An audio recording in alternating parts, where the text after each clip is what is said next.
ਤੁਸੀਂ ਦੇਖ ਰਹੇ ਹੋ ਪੰਜਾਬੀ ਨੈਸ਼ਨਲ ਟੈਲੀਵਿਜ਼ਨ। ਉਮੀਦ ਤੁਹਾਡੀ, ਕੋਸ਼ਿਸ਼ ਸਾਡੀ। ਮਨਜੀਤ ਸਿੰਘ ਫਿਰਮਨ ਵੱਲੋਂ ਆਪ ਜੀ ਨੂੰ ਪਿਆਰ, ਅਦਬ ਅਤੇ ਸਤਿਕਾਰ ਭਰੀ ਸਤਿ ਸ਼੍ਰੀ ਅਕਾਲ, ਸਲਾਮ, ਨਮਸਤੇ। ਪ੍ਰੋਗਰਾਮ ਐਡਮਿੰਟਨ ਡਾਇਰੀ ਦੇ ਵਿੱਚ ਆਪ ਜੀ ਦਾ ਸਵਾਗਤ ਹੈ ਜੀ। ਦੋਸਤੋ, ਪਿਛਲੇ ਕੁਝ ਦਿਨਾਂ ਦੇ ਵਿੱਚ ਕੈਨੇਡੀਅਨ ਇਮੀਗ੍ਰੇਸ਼ਨ ਵੱਲੋਂ ਕਾਫੀ ਨਵੇਂ ਪ੍ਰੋਗਰਾਮ ਜਿਹੜੇ ਆ ਇੰਟਰਨੈਸ਼ਨਲ ਸਟੂਡੈਂਟਸ ਦੇ ਲਈ ਅਤੇ ਫੋਰਨ ਵਰਕਰਸ ਦੇ ਲਈ ਲਾਂਚ ਕੀਤੇ ਗਏ ਸਨ।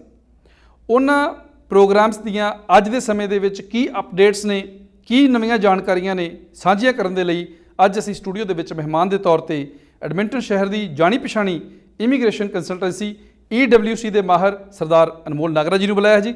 ਆਓ ਉਹਨਾਂ ਦਾ ਸਵਾਗਤ ਕਰ ਲੈਂਦੇ ਹਾਂ। ਭਾਜੀ ਜੀ ਆਇਆਂ ਨੂੰ। ਸਤਿ ਸ਼੍ਰੀ ਅਕਾਲ ਮਨਜੀਤ ਭਾਜੀ, ਤੇ ਜਿਹੜੇ ਵੀ ਸਰੋਤੇ ਦੇਖ ਰਹੇ ਨੇ ਸਾਰਿਆਂ ਨੂੰ ਸਤਿ ਸ਼੍ਰੀ ਅਕਾਲ ਜੀ। ਠੀਕ ਹੈ ਜੀ।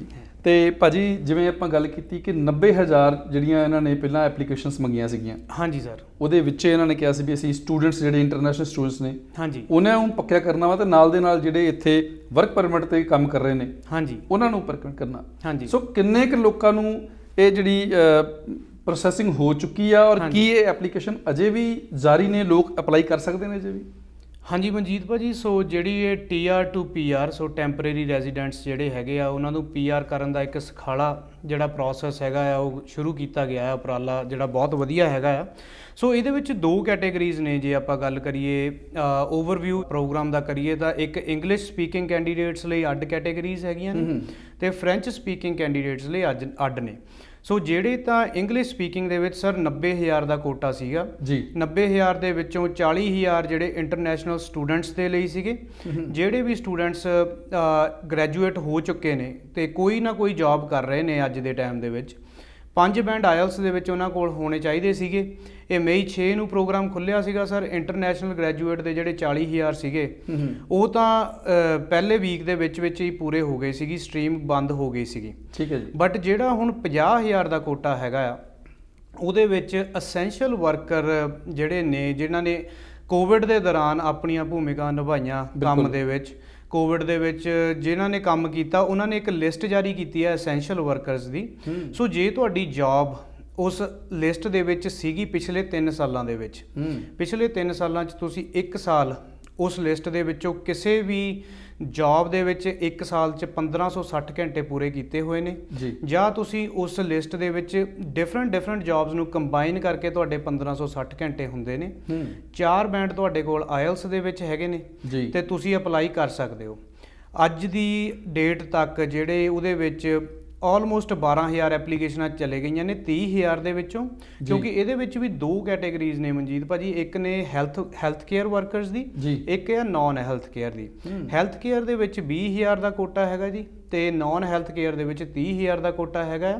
ਸੋ ਜਿਹੜਾ ਇਹ ਕੋਟਾ ਹੈਗਾ ਹੈਲਥ ਕੇਅਰ ਦੇ ਵਿੱਚ ਤਾਂ ਬਹੁਤ ਘੱਟ ਫਾਈਲਾਂ ਨੇ, ਹਲੇ ਨਵੰਬਰ ਤੱਕ ਪ੍ਰੋਗਰਾਮ ਚੱਲੇਗਾ। ਆਈ ਥਿੰਕ ਦੋਨੋਂ ਹੀ ਜਿਹੜੀਆਂ ਕੈਟੇਗਰੀਜ਼ ਨੇ, ਹੈਲਥ ਕੇਅਰ ਤੇ ਨਾਨ ਹੈਲਥ ਕੇਅਰ, ਦੋਨਾਂ ਦੀਆਂ ਐਪਲੀਕੇਸ਼ਨਸ ਮੋਸਟ ਲਾਈਕਲੀ ਨਵੰਬਰ ਤੱਕ ਤੁਸੀਂ ਕਰ ਸਕਦੇ ਹੋ। ਠੀਕ ਹੈ ਜੀ। ਹਾਂਜੀ। ਸੋ ਇਹਦੀ ਰਿਕੁਆਇਰਮੈਂਟ ਦੀ ਜੇ ਆਪਾਂ ਗੱਲ ਕਰੀਏ, ਇਹਦੇ ਵਿੱਚ ਜਿੱਦਾਂ ਕਿ ਆਪਾਂ ਗੱਲ ਕੀਤੀ ਕਿ 1 ਸਾਲ ਦਾ ਐਕਸਪੀਰੀਅੰਸ ਜਾਂ 1560 ਘੰਟੇ ਪੂਰੇ ਹੋਣੇ ਚਾਹੀਦੇ ਆ ਤੁਹਾਡੇ, 4 ਬੈਂਡ ਤੁਹਾਡੇ ਕੋਲ IELTS ਦੇ ਵਿੱਚ ਹੋਣ, ਤੇ ਤੁਸੀਂ ਕਰੰਟਲੀ ਕੈਨੇਡਾ ਦੇ ਵਿੱਚ ਹੋਵੋ। ਇਹ ਸਾਰਿਆਂ ਤੋਂ ਮੇਨ ਜਿਹੜੀ ਕੰਡੀਸ਼ਨ ਹੈਗੀ ਆ ਕਿ ਜੇ ਤੁਸੀਂ ਇੰਡੀਆ ਗਏ ਹੋਏ ਹੋ ਤੇ ਉੱਥੇ ਕੋਵਿਡ ਦੌਰਾਨ ਫਸ ਗਏ ਹੋ, ਤੁਸੀਂ ਇਸ ਲਈ ਇਸ ਜਿਹੜਾ ਪ੍ਰੋਗਰਾਮ ਦਾ ਲਾਭ ਨਹੀਂ ਉਠਾ ਸਕਦੇ। ਤੁਸੀਂ ਕੈਨੇਡਾ ਦੇ ਵਿੱਚ ਹੋਣੇ ਚਾਹੀਦੇ ਜੇ, ਤੇ ਤੁਸੀਂ ਕਰੰਟਲੀ ਇੰਪਲੋਇਡ ਹੋਣੇ ਚਾਹੀਦੇ। ਕਿਉਂਕਿ ਮੈਨੂੰ ਲੱਗਦਾ ਵੀ ਇਹ ਪ੍ਰੋਗਰਾਮ ਡਿਜ਼ਾਈਨ ਇਸ ਤਰੀਕੇ ਨਾਲ ਕੀਤਾ ਗਿਆ ਵੀ ਜਿਨ੍ਹਾਂ ਨੇ ਕੋਵਿਡ ਸਮੇਂ ਦੌਰਾਨ ਕੈਨੇਡਾ ਦੀ ਇਕੋਨਮੀ ਨੂੰ ਮੂਵ ਕਰਨ ਦੇ ਵਿੱਚ ਬਿਲਕੁਲ ਜੀ ਹੈਲਪ ਕੀਤੀ ਹੋਵੇ, ਉਹਨਾਂ ਨੂੰ ਇਹ ਰਿਵਾਰਡ ਦੇ ਰਹੇ ਆ। ਬਿਲਕੁਲ ਡੈਫੀਨਿਟਲੀ ਜਿਹੜੇ ਕੈਨੇਡਾ ਵਿੱਚ ਰਹਿ ਰਹੇ ਆ ਉਹਨਾਂ ਨੂੰ ਹੀ ਇਹ ਆਪਸ਼ਨ ਹੈਗੀ ਹੈ। ਸੋ ਇਹਦੇ ਵਿੱਚ ਇੱਕ ਬਹੁਤ ਹੀ ਜਿਹੜੀ ਵਧੀਆ ਗੱਲ ਹੈਗੀ ਆ, ਇਹਦੇ ਵਿੱਚ ਕੋਈ ਐਜੂਕੇਸ਼ਨ ਦੀ ਰਿਕੁਆਇਰਮੈਂਟ ਨਹੀਂ ਹੈਗੀ। ਅੱਛਾ ਜੀ। ਮੋਸਟਲੀ PNP ਜਾਂ ਐਕਸਪ੍ਰੈਸ ਐਂਟਰੀ ਜਾਂ ਕਿਸੇ ਵੀ ਸਟਰੀਮ 'ਚ ਆਪਾਂ ਜਦੋਂ PR ਦੀ ਹੋਣ ਦੀ ਕੋਸ਼ਿਸ਼ ਕਰਦੇ ਹਾਂ ਜਾਂ ਐਲੀਜੀਬਿਲਿਟੀ ਦੇਖਦੇ ਹਾਂ, ਉਹਦੇ ਵਿੱਚ +2 ਦੀ ਰਿਕੁਆਇਰਮੈਂਟ ਮਸਟ ਹੁੰਦੀ ਹੈਗੀ ਆ। ਇਸ ਪ੍ਰੋਗਰਾਮ ਦੇ ਵਿੱਚ ਤੁਸੀਂ ਜੇ ਕੋਈ ਵੀ ਤੁਹਾਡੀ ਨਿਲ ਐਜੂਕੇਸ਼ਨ ਹੈਗੀ ਆ, ਫਿਰ ਵੀ ਤੁਸੀਂ 4 ਬੈਂਡ ਲੈ ਕੇ ਅਪਲਾਈ ਕਰ ਸਕਦੇ ਆ ਇਸ ਪ੍ਰੋਗਰਾਮ ਦੇ ਵਿੱਚ। ਸੋ ਇਹ ਬਹੁਤ ਹੀ ਵਧੀਆ ਉਪਰਾਲਾ ਹੈਗਾ। ਫਾਈਲਸ ਚੱਲ ਰਹੀਆਂ ਨੇ, ਤੇ ਇਹਦੇ ਵਿੱਚ ਐਡੀਸ਼ਨਲ ਤੁਹਾਡਾ ਮੈਡੀਕਲ ਹੋਇਆ ਹੋਵੇ ਜਾਂ ਤੁਹਾਡੇ ਮੈਡੀਕਲ ਦੀ ਅਪਾਇੰਟਮੈਂਟ ਬੁੱਕ ਹੋਈ ਹੋਵੇ, ਤੇ ਤੁਹਾਡੇ ਕੋਲੇ ਪੁਲਿਸ ਕਲੀਅਰੈਂਸ ਆਪਣੇ ਜਿਹੜੇ ਵੀ ਦੇਸ਼ ਤੇ ਤੁਸੀਂ ਵਸਨੀਕ 18 ਸਾਲ ਤੋਂ ਬਾਅਦ ਜਿੱਥੇ ਵੀ ਰਹੇ ਹੋ, ਉੱਥੋਂ ਦੀ ਪੁਲਿਸ ਕਲੀਅਰੈਂਸ ਜਾਂ ਤੁਹਾਡੇ ਕੋਲ ਹੋਵੇ ਜਾਂ ਅਪਲਾਈ ਕਰੀ ਹੋਵੇ ਪੁਲਿਸ ਕਲੀਅਰੈਂਸ, ਤੇ ਉਸ ਦਾ ਤੁਸੀਂ ਪ੍ਰੂਫ ਨਾਲ ਲਗਾ ਸਕਦੇ ਹੈਗੇ। ਤੇ ਡਾਕੂਮੈਂਟਸ ਜਿਹੜੇ ਹੈਗੇ ਆ, ਮੇਨ ਡਾਕੂਮੈਂਟਸ ਤੁਹਾਡੇ ਵਰਕ ਐਕਸਪੀਰੀਅੰਸ ਹੀ ਹੈਗਾ ਆ, ਬਾਕੀ ਮੈਡੀਕਲ ਆ, ਪੁਲਿਸ ਕਲੀਅਰੈਂਸ ਆ, ਵੈਲਿਡ ਤੁਹਾਡੇ ਕੋਲ ਪਾਸਪੋਰਟ ਹੋਣਾ ਚਾਹੀਦਾ ਤੇ ਵੈਲਿਡ ਤੁਹਾਡੇ ਕੋਲ ਵਰਕ ਕਰਨ ਦਾ ਕੈਨੇਡਾ ਦੇ ਵਿੱਚ ਆਥੋਰਾਈਜੇਸ਼ਨ ਹੋਣੀ ਚਾਹੀਦੀ ਹੈ ਜੀ। ਠੀਕ ਹੈ ਜੀ। ਹਾਂਜੀ ਹਾਂਜੀ। ਤੁਸੀਂ ਜ਼ਿਕਰ ਕੀਤਾ ਵੀ ਇਹਦੇ ਵਿੱਚ 2 ਕੈਟਾਗਰੀਜ਼ ਨੇ ਫਰਦਰ, ਇੱਕ ਹੈਲਥ ਸੈਗਮੈਂਟ ਦੇ ਵਿੱਚ ਆ ਗਏ ਤੇ ਇੱਕ ਨਾਨ ਹੈਲਥ ਵਿੱਚ। ਹਾਂਜੀ ਹਾਂਜੀ। ਜਿਹੜੀਆਂ ਨਾਨ ਹੈਲਥ ਦੇ ਵਿੱਚ ਨੇ ਐਸੈਂਸ਼ੀਅਲ ਵਰਕਰਸ ਦੀ ਲਿਸਟ ਹੈ, ਹਾਂਜੀ, ਉਹਦੇ ਵਿੱਚੋਂ ਕੁਝ ਤੁਸੀਂ ਦੱਸਣਾ ਚਾਹੋਗੇ ਦਰਸ਼ਕਾਂ ਨੂੰ ਵੀ ਕਿਹੜੇ-ਕਿਹੜੇ ਕੰਮ ਨੇ ਜਿਹੜੇ ਐਸੈਂਸ਼ੀਅਲ ਵਰਕ ਦੇ ਵਿੱਚ ਆਉਂਦੇ? ਇਸ ਦੇ ਵਿੱਚ ਜਿਹੜੇ ਬਹੁਤ ਹੀ ਆਪਾਂ ਕਾਮਨ ਜਿਹੜੇ ਨੌਕ ਕੋਡ ਕਹਿ ਲਈਏ ਜਾਂ ਕਾਮਨ ਜੌਬਸ ਕਹਿ ਲਈਏ, ਉਹ ਆ ਜਾਂਦੀ ਹੈਗੀ ਹੈ ਜੀ। ਰਿਟੇਲ ਦੇ ਵਿੱਚ ਕੈਸ਼ੀਅਰ, ਰੈਸਟੋਰੈਂਟ ਦੇ ਵਿੱਚ ਕੈਸ਼ੀਅਰ, ਆਪਣੇ ਸਟਾਕ ਜਿਹੜੇ ਸ਼ੈਲਫ ਸਟਾਕਰ ਹੁੰਦੇ ਨੇ ਗਰੋਸਰੀ ਸਟੋਰਸ ਦੇ ਵਿੱਚ, ਤੁਸੀਂ ਟਰੱਕ ਡਰਾਈਵਰਸ ਲੈ ਲਓ, ਡਿਲੀਵਰੀ ਡਰਾਈਵਰਸ ਲੈ ਲਓ, material handler, warehouse workers ਜਿਹੜੇ ਹੈਗੇ ਆ, ਜਾਂ ਕਿਸੇ ਵੀ ਤਰ੍ਹਾਂ ਦੀ ਵੇਅਰ ਹਾਊਸ ਦੀ ਜੌਬ ਹੈਗੀ। ਬਾਕੀ ਟ੍ਰੇਡ ਇਹਦੇ ਵਿੱਚ ਭਾਜੀ ਆ ਜਾਂਦੇ ਨੇ, ਕਿਸੇ ਵੀ ਟ੍ਰੇਡ ਦੇ ਵਿੱਚ ਤੁਸੀਂ ਕਾਰਪੈਂਟਰ ਹੋ, ਤੁਸੀਂ ਪਲੰਬਰ ਹੋ, ਤੁਸੀਂ ਹੈਲਪਰ ਹੋ ਟ੍ਰੇਡ ਦੇ ਵਿੱਚ, ਇਹੋ ਜਿਹੀ ਜਿਹੜੀਆਂ ਨੌਕਸ ਹੈਗੀਆਂ ਇਹਦੇ ਵਿੱਚ ਇਨਕਲੂਡ ਕੀਤੀਆਂ ਗਈਆਂ ਨੇ ਜੀ। ਕੀ ਐਗਰੀਕਲਚਰ ਜਿਹੜੇ ਵਰਕਰ ਨੇ ਉਹ ਵੀ ਇਹਦੇ ਵਿੱਚ ਇਨਕਲੂਡ ਕੀਤੇ? ਹਾਂਜੀ ਬਿਲਕੁਲ ਜੀ। ਐਗਰੀਕਲਚਰ ਦੇ ਵਿੱਚ ਜਿਹੜਾ ਜਨਰਲ ਫਾਰਮ ਵਰਕਰ ਹੈਗਾ ਆ ਉਹ ਵੀ ਇਹਦੇ ਵਿੱਚ ਆ ਰਿਹਾ ਆ ਜੀ। ਇਹਦੇ ਵਿੱਚ ਮੀਟ ਕਟਰ ਵੀ ਆ ਰਹੇ ਆ, ਇਹਦੇ ਵਿੱਚ ਬੁੱਚਰ ਵੀ ਆ ਰਹੇ ਨੇ। ਕਿਸੇ ਵੀ ਤਰ੍ਹਾਂ ਦੀ ਜੌਬ ਜਿਹੜੀ ਕਿ ਅਸੈਂਸ਼ੀਅਲ ਰਹੀ ਆ, ਜਾਂ ਜਿਹੜੀ ਜੌਬ ਦੀ ਜਿਹੜੀ ਬਹੁਤ ਹੀ ਜ਼ਰੂਰਤ ਰਹੀ ਆ ਕੋਵਿਡ ਦੇ ਵਿੱਚ, ਸੋ ਉਹ ਇਹ ਜਿਹੜੇ ਹੈਗੇ ਐਪਲੀਕੈਂਟਸ ਨੇ ਉਹਨਾਂ ਨੂੰ ਇੱਕ ਤਰ੍ਹਾਂ ਦਾ, ਜਿੱਦਾਂ ਤੁਸੀਂ ਪਹਿਲਾਂ ਕਿਹਾ ਕਿ ਰਿਵਾਰਡ ਹੀ ਦਿੱਤਾ ਗਿਆ ਆ, ਕਿਉਂਕਿ ਇਦਾਂ ਦਾ ਪ੍ਰੋਗਰਾਮ ਨਾ ਹੀ ਕਦੀ ਪਹਿਲਾਂ ਆਇਆ ਹੈ ਕੈਨੇਡੀਅਨ ਇਮੀਗ੍ਰੇਸ਼ਨ ਦੇ ਵਿੱਚ, ਇੰਨਾ ਸਖਾਲਾ ਪ੍ਰੋਗਰਾਮ PR ਦੇ ਵਿੱਚ। ਕਿਉਂਕਿ ਅੱਜ ਦੀ ਡੇਟ ਦੇ ਵਿੱਚ ਪ੍ਰੋਗਰਾਮ ਅੱਗੇ ਤੋਂ ਅੱਗੇ ਔਖੇ ਹੀ ਹੁੰਦੇ ਜਾ ਰਹੇ ਨੇ, PNPs ਹੋ ਗਈਆਂ ਜਾਂ ਐਕਸਪ੍ਰੈਸ ਐਂਟਰੀਆਂ ਹੋ ਗਈਆਂ, ਬਟ ਇਹ ਪ੍ਰੋਗਰਾਮ ਬਹੁਤ ਹੀ ਸਖਾਲਾ ਆ। ਤੇ ਇਹਦੀ ਪ੍ਰੋਸੈਸਿੰਗ ਦੀ ਵੀ ਜੇ ਗੱਲ ਕਰੀਏ, 6 ਮਹੀਨੇ ਤੋਂ 12 ਮਹੀਨੇ ਦੇ ਵਿੱਚ ਵਿੱਚ ਤੁਸੀਂ PR ਹੋ ਸਕਦੇ ਹੋ। ਕੀ ਬਾਤ ਹੈ। ਮੈਂ ਵੈਸੇ ਸਵਾਲ ਪੁੱਛਣਾ ਸੀਗਾ ਤੁਹਾਨੂੰ, ਹਾਂਜੀ ਹਾਂਜੀ, ਕਿੰਨਾ ਕੁ ਸਮਾਂ ਲੱਗ ਸਕਦਾ ਵਾ ਵੀ ਜਦੋਂ ਅਸੀਂ ਅਪਲਾਈ ਕਰ ਦਿੱਤਾ, ਹਾਂਜੀ ਕਿੰਨਾ ਕੁ ਸਮਾਂ ਲੱਗੂਗਾ PR ਹੋਣ ਲੱਗੇ? ਹਾਂਜੀ ਦੇਖੋ, ਉਹਨਾਂ ਨੇ ਅਫੀਸ਼ੀਅਲ ਪਿਛਲੇ ਵੀਕ ਇਹ ਕਿਹਾ ਹੈਗਾ ਕਿ ਜਿਨ੍ਹਾਂ ਨੇ ਮਈ 6 ਨੂੰ ਐਪਲੀਕੇਸ਼ਨਸ ਪਾ ਦਿੱਤੀਆਂ ਸੀਗੀਆਂ ਪਹਿਲੇ ਦਿਨ ਹੀ ਜੀ, ਉਹਨਾਂ ਦਾ ਅਸੀਂ ਦਸੰਬਰ ਤੱਕ ਕਨਕਲੂਜਨ ਕਰ ਦੇਵਾਂਗੇ ਐਪਲੀਕੇਸ਼ਨਸ ਦਾ। ਠੀਕ ਹੈ ਜੀ। ਤੇ ਜਿਸ ਤਰ੍ਹਾਂ ਹੀ ਐਪਲੀਕੇਸ਼ਨਸ ਸੀਕੁਐਂਸ ਦੇ ਵਿੱਚ ਆ ਰਹੀਆਂ ਨੇ, ਉਸ ਤਰ੍ਹਾਂ ਹੀ ਇਹਨਾਂ ਦੀ ਜਿਹੜੀ ਪ੍ਰੋਸੈਸਿੰਗ ਚੱਲੀ ਜਾਏਗੀ। ਫਸਟ ਕਮ ਫਸਟ ਸਰਵ। ਬਿਲਕੁਲ ਜੀ ਬਿਲਕੁਲ। ਤੁਸੀਂ ਜ਼ਿਕਰ ਕੀਤਾ ਸੀਗਾ ਹੁਣੇ ਕਿ ਕਿਹੜੀਆਂ ਜੌਬਸ ਨੇ ਜਿਹੜੀਆਂ ਕਿ ਐਸੈਂਸ਼ੀਅਲ ਵਰਕਰ ਤੇ ਆ ਰਹੀਆਂ। ਹਾਂਜੀ। ਸੋ ਮੈਨੂੰ ਲੱਗਿਆ ਵੀ ਬ੍ਰੌਡਲੀ ਆਪਾਂ ਉਹਨਾਂ ਨੂੰ 2 ਹਿੱਸਿਆਂ 'ਚ ਵੰਡ ਸਕਦੇ ਹਾਂ। ਬਿਲਕੁਲ ਜੀ। ਇੱਕ ਫੂਡ ਪ੍ਰੋਡਕਸ਼ਨ ਇੰਡਸਟਰੀ ਕਹਿ ਲਓ, ਹਾਂਜੀ, ਤੇ ਇੱਕ ਫੂਡ ਡਿਸਟ੍ਰੀਬਿਊਸ਼ਨ। ਹਾਂਜੀ ਹਾਂਜੀ। ਕੁੱਲ ਮਿਲਾ ਕੇ ਸਾਰੀਆਂ ਉਹਦੇ ਵਿੱਚ ਹੀ ਆ ਜਾਂਦੀਆਂ ਨੇ। ਸਾਰੀਆਂ ਉਹਦੇ ਵਿੱਚ। ਇੱਕ ਚੀਜ਼ ਜਿਹੜੀ ਮੈਨੂੰ ਲੱਗਦਾ ਕਿ ਕਮੀ ਰਹੀ ਹੈਗੀ ਆ ਪ੍ਰੋਗਰਾਮ ਦੇ ਵਿੱਚ, ਕਿ ਜਿਹੜੇ ਫਾਸਟ ਫੂਡ ਰੈਸਟੋਰੈਂਟਸ ਹੈਗੇ ਆ ਉਹਨਾਂ ਦੇ ਵਿੱਚ ਕੋਈ ਖਾਸ ਜਿਹੜੇ ਨੌਕ ਨਹੀਂ ਐਡ ਕੀਤੇ ਗਏ। ਫਾਸਟ ਫੂਡ ਦੇ ਵਿੱਚ ਦੇ ਜਿੱਦਾਂ ਆਪਣੇ ਕਰੂ ਮੈਂਬਰ ਹੁੰਦੇ ਨੇ, ਜਾਂ ਕਿਚਨ ਹੈਲਪਰ ਹੋ ਗਏ, ਜਾਂ ਜਿਹੜੇ ਫਾਸਟ ਫੂਡ ਦੇ ਵਿੱਚ ਕਰੂ ਮੈਂਬਰ, ਫੂਡ ਕਾਊਂਟਰ ਅਟੈਂਡੈਂਟ, ਇਹ ਕੋਈ ਵੀ ਨੌਕ ਉਹਦੇ ਵਿੱਚ ਨਹੀਂ ਦਿੱਤਾ ਗਿਆ। ਬਟ ਜਿਹੜੇ ਵੈਸੇ ਨਾਰਮਲ ਰੈਸਟੋਰੈਂਟਸ ਹੈਗੇ ਉਹਦੇ ਕੈਸ਼ੀਅਰ ਇਹਦੇ ਵਿੱਚ ਆ ਸਕਦੇ ਆ ਜੀ। ਤੇ ਜਿਹੜੇ ਜਿੱਦਾਂ ਤੁਸੀਂ ਇੱਥੇ ਦੇਖਿਆ ਹੋਊਗਾ ਵੀ ਐਲਡਰਲੀ ਪੀਪਲ ਦੇ ਲਈ ਜਾਂ ਬੱਚਿਆਂ ਦੇ ਲਈ ਨੈਨੀਜ਼ ਹੁੰਦੀਆਂ ਨੇ, ਹਾਂਜੀ, ਉਹ ਵੀ ਇਸ ਕੈਟਾਗਰੀ ਵਿੱਚ ਆਉਂਦੀਆਂ ਨੇ ਜੀ? ਹਾਂਜੀ ਹਾਂਜੀ। ਸੋ ਨੈਨੀਜ਼ ਦਾ ਜਿਹੜਾ ਹੈਲਥ ਕੇਅਰ ਵਾਲਾ ਸੈਕਟਰ ਹੈਗਾ, ਅੱਛਾ ਜੀ, ਉਹਦੇ ਵਿੱਚ ਨੈਨੀ ਜਿਹੜੀ ਹੈਗੀ ਆ ਪਰਸਨਲ ਸਪੋਰਟ ਵਰਕਰ ਜਾਂ ਹੋਮ ਚਾਈਲਡ ਕੇਅਰ ਪ੍ਰੋਵਾਈਡਰ ਕਹਿ ਦਈਏ ਆਪਾਂ, ਬੱਚਿਆਂ ਦੀ ਟੇਕ ਕੇਅਰ ਜਾਂ ਬਜ਼ੁਰਗਾਂ ਦੀ ਟੇਕ ਕੇਅਰ ਤੁਸੀਂ ਕਰ ਰਹੇ ਜੇ। ਵੈਸੇ ਇਹਦੇ ਵਿੱਚ ਮਨਜੀਤ ਭਾਜੀ ਕੀ ਹੁੰਦਾ ਸੀਗਾ ਕਿ ਤੁਹਾਨੂੰ ਜਿਹੜਾ, ਜੇ ਤੁਸੀਂ ਨੈਨੀ ਦੇ ਵਰਕ ਪਰਮਿਟ ਤੇ ਇੱਥੇ ਹੋ, ਤੁਹਾਨੂੰ 2 ਸਾਲ ਵਰਕ ਐਕਸਪੀਰੀਅੰਸ ਬਣਾ ਕੇ ਤੇ ਪਾਇਲਟ ਪ੍ਰੋਗਰਾਮ ਅੰਡਰ ਤੁਸੀਂ PR ਦੀ ਜਿਹੜੀ ਆਪਸ਼ਨ ਹੀ ਲੈ ਸਕਦੇ ਸੀਗੇ, ਹੋਰ ਕੋਈ ਵੀ ਆਪਸ਼ਨ ਨਹੀਂ ਸੀਗੀ ਜੀ। ਬਟ ਇਸ ਪ੍ਰੋਗਰਾਮ ਦਾ ਲਾਭ ਇਸ ਜਿਹੜੇ ਨੈਨੀ ਦੇ ਵਿੱਚ ਆਏ ਹੋਏ ਨੇ, 1 ਸਾਲ ਕੰਮ ਕਰਕੇ ਹੀ ਤੁਸੀਂ ਸਿੱਧੀ PR ਪਾ ਸਕਦੇ ਹੋ। ਸੋ ਨੈਨੀਜ਼ ਜਿਹੜੇ ਹੈਗੇ ਆ ਉਹਨਾਂ ਦੀ ਲਈ ਇਹ ਬਹੁਤ ਵਧੀਆ ਸਹੂਲਤ ਹੈਗੀ ਆ, ਕਿਉਂਕਿ ਵੈਸੇ 2 ਸਾਲ ਦਾ ਤੁਹਾਨੂੰ ਐਕਸਪੀਰੀਅੰਸ ਕਰਨਾ ਹੀ ਪੈਣਾ ਸੀਗਾ PR ਲਈ। ਇਹਦੇ ਦੇ ਵਿੱਚ ਆਪਾਂ 1 ਸਾਲ ਦਾ ਐਕਸਪੀਰੀਅੰਸ ਕਰਕੇ ਹੀ ਆਪਾਂ PR ਪਾ ਸਕਦੇ ਹਾਂ। ਕੀ ਬਾਤ ਹੈ ਜੀ। ਹਾਂਜੀ ਹਾਂਜੀ। ਤੇ ਬਿਲਕੁਲ ਜੀ, ਅਗਰ ਤੁਸੀਂ ਕੈਨੇਡਾ ਦੇ ਵਿੱਚ ਰਹਿ ਰਹੇ ਜੇ, ਵਰਕ ਪਰਮਿਟ ਤੇ ਜੇ, ਔਰ ਤੁਸੀਂ ਇਸ ਕੈਟਾਗਰੀ ਦੇ ਵਿੱਚ ਅਪਲਾਈ ਕਰਨਾ ਚਾਹੁੰਦੇ ਜੋ, ਤੁਹਾਡੇ ਮਨ ਦੇ ਵਿੱਚ ਕੋਈ ਖਦਸ਼ੇ ਨੇ, ਕੋਈ ਸਵਾਲ ਨੇ, ਤੁਸੀਂ ਅਨਮੋਲ ਨਾਗਰਾ ਭਾਜੀ ਨੂੰ ਸੰਪਰਕ ਕਰ ਸਕਦੇ ਨੇ। ਭਾਜੀ ਇੱਕ ਵਾਰੀ ਨੰਬਰ ਆਪਣਾ ਜ਼ਰੂਰ ਸ਼ੇਅਰ ਕਰ ਦਿਓ। ਹਾਂਜੀ, ਸਾਡਾ ਆਫਿਸ ਨੰਬਰ ਹੈਗਾ ਜੀ 7802464848, 780-246-4848। ਅਸੀਂ ਮੰਡੇ ਟੂ ਸੈਟਰਡੇ ਖੁੱਲ੍ਹੇ ਹਾਂ ਜੀ। ਐਨੀ ਟਾਈਮ ਤੁਸੀਂ ਕਾਲ ਕਰਕੇ ਅਪਾਇੰਟਮੈਂਟ ਬੁੱਕ ਕਰ ਸਕਦੇ ਜੀ। ਔਰ ਮੈਨੂੰ ਜਿੱਥੋਂ ਤੱਕ ਪਤਾ ਵਾ, ਤੁਸੀਂ ਫੋਨ ਤੇ ਵੀ ਕਾਫੀ ਲੋਕਾਂ ਨੂੰ ਕੰਸਲਟੇਸ਼ਨ ਜਿਹੜੀ ਆ ਮੁਹੱਈਆ ਕਰਵਾ ਦਿੰਦੇ ਜੇ, ਕਿਉਂਕਿ ਕੋਵਿਡ ਦਾ ਸਮਾਂ ਚੱਲ ਰਿਹਾ ਵਾ। ਹਾਂਜੀ। ਤੁਸੀਂ ਲੱਗਦਾ ਵੀ ਜਿਹੜੀ ਇਨ ਪਰਸਨ ਜਿਹੜੀ ਅਪਾਇੰਟਮੈਂਟ ਉਸ ਨੂੰ ਘੱਟ ਹੀ ਐਨਕਰੇਜ ਕਰਦੇ ਜੀ? ਹਾਂਜੀ, ਅਸੀਂ ਰਿਕਮੈਂਡ ਕਰਦੇ ਹਾਂ, ਜੇ ਤੁਸੀਂ ਹੈਸੀਟੈਂਟ ਹੋ, ਇਨ ਪਰਸਨ ਨਹੀਂ ਵੀ ਆਉਣਾ ਚਾਹੁੰਦੇ ਕੋਵਿਡ ਕਰਕੇ, ਤੁਸੀਂ ਫੋਨ ਦੇ ਉੱਤੇ ਕੰਸਲਟੇਸ਼ਨ ਬੁੱਕ ਕਰ ਸਕਦੇ ਹੋ। ਓਵਰ ਦਾ ਫੋਨ ਇਹ ਅਸੀਂ ਐਨੀਵੇਅਰ ਇਨ ਦਾ ਵਰਲਡ ਤੁਸੀਂ ਸਾਡੇ ਨਾਲ ਅਪਾਇੰਟਮੈਂਟ ਫਿਕਸ ਕਰ ਸਕਦੇ ਹੋ ਤੇ ਕੋਈ ਵੀ ਕੈਨੇਡੀਅਨ ਇਮੀਗ੍ਰੇਸ਼ਨ ਰਿਲੇਟਡ ਕੁਆਰੀਜ਼ ਹੈਗੀਆਂ ਆਪਾਂ ਤੁਹਾਡੀਆਂ ਕਲੀਅਰ ਕਰਾਂਗੇ ਜਾਂ ਠੀਕ ਹੈ ਕੋਸ਼ਿਸ਼ ਕਰਾਂਗੇ ਕਲੀਅਰ ਠੀਕ ਹੈ ਕਰਨ ਜੀ। ਦੀ। ਹਾਂਜੀ ਹਾਂਜੀ ਹਾਂਜੀ ਆਪਾਂ ਜਿਹੜਾ ਜ਼ਿਕਰ ਕਰ ਰਹੇ ਸੀਗੇ ਟੈਂਪਰੇਰੀ ਫੋਰਨ ਵਰਕਰਸ, ਹਾਂਜੀ ਉਹਦੀਆਂ ਐਪਲੀਕੇਸ਼ਨ ਜਿਹੜੀਆਂ ਨੇ ਚੱਲ ਰਹੀਆਂ ਨੇ, ਤੁਸੀਂ ਹਾਂਜੀ। ਦੱਸਿਆ ਵੀ ਨਵੰਬਰ ਤੱਕ ਤੁਸੀਂ ਅਪਲਾਈ ਕਰ ਸਕਦੇ ਜੀ। ਹਾਂਜੀ ਮੰਨ ਲਓ ਇੱਥੇ ਹਸਬੈਂਡ ਆ ਜਾਂ ਵਾਈਫ ਆ ਆਲਰੇਡੀ ਇੱਥੇ ਵਰਕ ਪਰਮਿਟ ਤੇ ਨੇ, ਜੀ ਉਹਨਾਂ ਦੇ ਸਪਾਊਸ ਇੰਡੀਆ ਦੇ ਵਿੱਚ ਨੇ ਜੀ ਜਾਂ ਕਿਸੇ ਹੋਰ ਦੇਸ਼ ਦੇ ਵਿੱਚ ਨੇ, ਜੀ ਕੀ ਉਹਨਾਂ ਨੂੰ ਵੀ ਇਸ ਐਪਲੀਕੇਸ਼ਨ ਦੇ ਵਿੱਚ ਇਨਕਲੂਡ ਕੀਤਾ ਜਾ ਸਕਦਾ? ਹਾਂਜੀ ਬਿਲਕੁਲ ਕਰ ਸਕਦੇ ਹਾਂ ਜੀ। ਜੇ ਤੁਹਾਡੇ ਸਪਾਊਸ ਵਿਦਨ ਕੈਨੇਡਾ ਹੀ ਨੇ ਵਿਜ਼ਟਰ ਦੇ ਉੱਤੇ ਜਾਂ ਤੁਹਾਡੇ ਨਾਲ ਵਰਕ ਪਰਮਿਟ ਦੇ ਉੱਤੇ ਨੇ, ਜਾਂ ਉਹ ਕਿਸੇ ਹੋਰ ਕੰਟਰੀ ਜਿੱਦਾਂ ਇੰਡੀਆ ਬੈਠੇ ਨੇ, ਹਲੇ ਉਹਨਾਂ ਦਾ ਇੱਥੇ ਆਉਣ ਦਾ ਸਬੱਬ ਨਹੀਂ ਬਣ ਰਿਹਾ ਜੀ, ਤੇ ਉਹਨਾਂ ਨੂੰ ਵੀ ਤੁਸੀਂ ਪੀਆਰ ਦੀ ਐਪਲੀਕੇਸ਼ਨ ਦੇ ਨਾਲ ਹੀ ਉਹਨਾਂ ਨੂੰ ਵੀ ਪੀਆਰ ਐਪਲੀਕੇਸ਼ਨ ਦੇ ਵਿੱਚ ਤੁਸੀਂ ਇਨਕਲੂਡ ਕਰ ਸਕਦੇ ਹੋ। ਤੁਹਾਡੇ ਬੱਚੇ ਨੇ, ਤੁਹਾਡੇ ਹਸਬੈਂਡ ਜਾਂ ਵਾਈਫ ਨੇ, ਬਸ ਉਹਨਾਂ ਦੀ ਐਕਸਟਰਾ ਜਿਹੜੀ ਪੀਆਰ ਦੀ ਫੀਸ ਲੱਗੇਗੀ ਤੇ ਐਡੀਸ਼ਨਲ ਡਾਕੂਮੈਂਟਸ ਉਹਨਾਂ ਦਾ ਮੈਡੀਕਲ ਤੇ ਪੀਸੀਸੀ ਲੱਗੇਗੀ ਤੇ ਉਹਨਾਂ ਦਾ ਬਰਥ ਸਰਟੀਫਿਕੇਟ, ਤੇ ਜੇ ਤੁਹਾਡੇ ਉਹ ਹਸਬੈਂਡ ਵਾਈਫ ਨੇ ਤਾਂ ਤੁਹਾਡਾ ਮੈਰਿਜ ਸਰਟੀਫਿਕੇਟ ਲੱਗ ਜਾਏਗਾ ਜੀ। ਜੇ ਬੱਚੇ ਨੇ ਤਾਂ ਬੱਚਿਆਂ ਦਾ ਬਰਥ ਸਰਟੀਫਿਕੇਟ ਲੱਗ ਜਾਏਗਾ। ਉਹਨਾਂ ਦੀ ਕੋਈ ਵੀ ਖਾਸ ਰਿਕੁਆਇਰਮੈਂਟ ਨਹੀਂ ਹੈ, ਬਸ ਬੇਸਿਕ ਆਈਡੈਂਟੀਟੀ ਡਾਕੂਮੈਂਟਸ ਹੀ ਉਹਨਾਂ ਨੇ ਸਬਮਿਟ ਕਰਨੇ ਹੈਗੇ ਤੇ ਆਪਣੀ ਪੀਆਰ ਦੀ ਫੀਸ ਦੇਣੀ ਹੈ ਤੇ ਉਹਨਾਂ ਨੇ ਵੀ ਨਾਲੇ 6 ਤੋਂ 12 ਮਹੀਨੇ 'ਚ ਪੀਆਰ ਹੋ ਜਾਣਾ ਹੈ ਜੀ। ਕੀ ਬਾਤ ਹੈ ਜੀ। ਹਾਂਜੀ ਹਾਂਜੀ ਸੋ ਬਿਲਕੁਲ ਜੀ ਸੁਨਹਿਰੀ ਮੌਕਾ ਵਾ ਕਿ ਜਿਹੜੀ ਗਵਰਨਮੈਂਟ ਆਫ ਕੈਨੇਡਾ ਨੇ 90,000 ਜਿਹੜੀਆਂ ਐਪਲੀਕੇਸ਼ਨਸ ਮੰਗੀਆਂ ਸੀ, ਵਿੱਚ ਹੀ ਉਹਦੇ ਇੰਟਰਨੈਸ਼ਨਲ ਸਟੂਡੈਂਟਸ ਨੇ ਔਰ ਵਿੱਚ ਹੀ ਜਿਹੜੇ ਫੋਰਨ ਵਰਕਰਸ ਨੇ, ਤੇ ਤੁਸੀਂ ਅਪਲਾਈ ਕਰ ਸਕਦੇ ਜੇ। ਅਗਰ ਤੁਸੀਂ ਨਹੀਂ ਕੀਤਾ ਜਾਂ ਉਹ ਹੋ ਸਕਦਾ ਕਈਆਂ ਦੇ ਉਸ ਟਾਈਮ ਤੇ ਡਾਕੂਮੈਂਟਸ ਰੈਡੀ ਨਹੀਂ ਸੀਗੇ, ਹਾਂਜੀ ਹਾਂਜੀ ਕਿਸੇ ਦੀ ਮੈਨੂੰ ਲੱਗਦਾ ਵੀ ਪੁਲਿਸ ਕਲੀਅਰੈਂਸ ਨਹੀਂ ਸੀ ਹੈਗੀ, ਹਾਂਜੀ, ਜਾਂ ਜੋ ਇੰਗਲਿਸ਼ ਐਲੀਜੀਬਿਲਟੀ ਟੈਸਟ ਆ ਉਹ ਕੰਪਲੀਟ ਨਹੀਂ ਸੀ ਹੈਗਾ, ਬਿਲਕੁਲ ਬਿਲਕੁਲ, ਤੇ ਉਹ ਤੁਸੀਂ ਅਗਰ ਕੰਪਲੀਟ ਕਰ ਲਿਆ ਵਾ ਜਾਂ ਪਲਾਨ ਕਰ ਰਹੇ ਜੇ, still you have the time, ਤੁਸੀਂ ਅਪਲਾਈ ਕਰ ਸਕਦੇ ਜੇ ਔਰ ਹੋ ਸਕਦਾ ਕਿ ਤੁਹਾਡਾ ਵੀ ਨੰਬਰ ਜਿਹੜਾ ਵਾ ਉਹ ਲੱਗ ਜਾਵੇ। ਇਹਦੇ ਵਿੱਚ ਮੈਂ ਹੋਰ ਇੱਕ ਐਡ ਕਰਨਾ ਚਾਹਾਂਗਾ ਕਿ ਜਿੱਦਾਂ ਆਪਾਂ ਇੰਗਲਿਸ਼ ਸਪੀਕਿੰਗ ਦਾ ਤਾਂ ਸਾਰਾ ਕਵਰ ਕਰ ਲਿਆ ਹੈਗਾ ਜੀ ਜੀ, ਜੇ ਤੁਸੀਂ ਫ੍ਰੈਂਚ ਦੇ ਵਿੱਚ ਬੇਸਿਕ ਫ੍ਰੈਂਚ ਵੀ, ਹੁਣ ਜਿੱਦਾਂ ਨਵੰਬਰ ਤੱਕ ਪ੍ਰੋਗਰਾਮ ਖੁੱਲ੍ਹਾ ਹੈਗਾ, 2-3 ਮਹੀਨੇ ਲਗਾ ਕੇ ਤੁਸੀਂ ਫ੍ਰੈਂਚ ਦਾ ਬੇਸਿਕ ਲੈਂਗੁਏਜ ਹੀ ਸਿੱਖ ਲਓ। ਫ੍ਰੈਂਚ ਸਪੀਕਿੰਗ ਜਿਹੜੇ ਕੈਂਡੀਡੇਟਸ ਆ ਉਹਦੇ ਵਿੱਚ ਕੋਈ ਵੀ ਕੋਟੇ ਦੀ ਲਿਮਿਟੇਸ਼ਨ ਨਹੀਂ ਹੈਗੀ। ਅੱਛਾ, ਉਹ ਇਹਨਾਂ ਤੋਂ ਅਲੱਗ ਨੇ? ਉਹ ਇਹਨਾਂ ਤੋਂ ਟੋਟਲੀ ਅਲੱਗ ਨੇ, ਉਹਦੇ ਵਿੱਚ ਕੋਈ ਵੀ ਲਿਮਿਟੇਸ਼ਨ ਨਹੀਂ ਹੈ। ਜੇ ਤੁਸੀਂ ਗ੍ਰੈਜੂਏਟ ਹੋ, ਇੱਥੋਂ ਇੰਟਰਨੈਸ਼ਨਲ ਗ੍ਰੈਜੂਏਟ ਹੋ, ਤੁਹਾਨੂੰ ਨਹੀਂ ਮੌਕਾ ਮਿਲਿਆ ਮਈ 6 ਨੂੰ ਐਪਲੀਕੇਸ਼ਨ ਕਰਨ ਦਾ, ਤੁਸੀਂ ਫ੍ਰੈਂਚ ਸਿੱਖ ਕੇ CLB-5 TCF ਤੇ TEF 2 ਟੈਸਟ ਹੁੰਦੇ ਆ ਫ੍ਰੈਂਚ ਦੇ, ਆਪਣੀ ਲੈਂਗੁਏਜ ਨੂੰ ਅਸੈਸਮੈਂਟ ਜਾਂ ਐਲੀਜੀਬਿਲਿਟੀ ਪ੍ਰੂਵ ਕਰਨ ਦੇ ਲਈ, ਉਹ ਤੁਸੀਂ ਕਰਕੇ ਨਵੰਬਰ ਤੋਂ ਪਹਿਲਾਂ ਫ੍ਰੈਂਚ ਦੇ ਵਿੱਚ ਵੀ ਐਪਲੀਕੇਸ਼ਨ ਲਗਾ ਸਕਦੇ ਨੂੰ।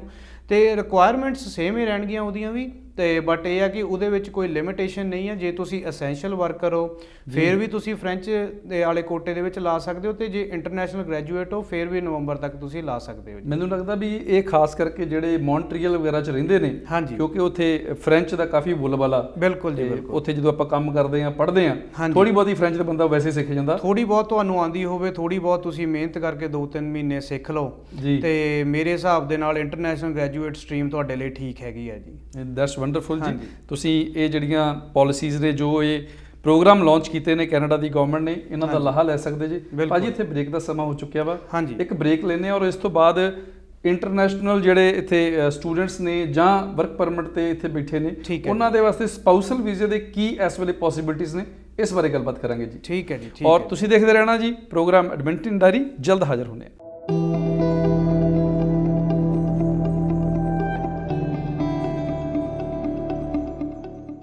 ਪ੍ਰੋਗਰਾਮ ਐਡਮਿੰਟਨ ਡਾਇਰੀ ਦੇ ਵਿੱਚ ਬ੍ਰੇਕ ਤੋਂ ਬਾਅਦ ਆਪ ਜੀ ਦਾ ਫਿਰ ਤੋਂ ਸਵਾਗਤ ਹੈ ਜੀ। ਸਾਡੀ ਗੱਲਬਾਤ ਚੱਲ ਰਹੀ ਸੀ ਐਡਮਿੰਟਨ ਸ਼ਹਿਰ ਦੀ ਇਮੀਗ੍ਰੇਸ਼ਨ ਕੰਸਲਟੈਂਸੀ EWC ਇਮੀਗ੍ਰੇਸ਼ਨ ਦੇ ਮਾਹਰ ਸਰਦਾਰ ਅਨਮੋਲ ਨਾਗਰਾ ਜੀ ਦੇ ਨਾਲ। ਭਾਜੀ ਬ੍ਰੇਕ ਤੋਂ ਬਾਅਦ ਫਿਰ ਤੋਂ ਸਵਾਗਤ ਹੈ ਜੀ। ਧੰਨਵਾਦ ਜੀ, ਧੰਨਵਾਦ।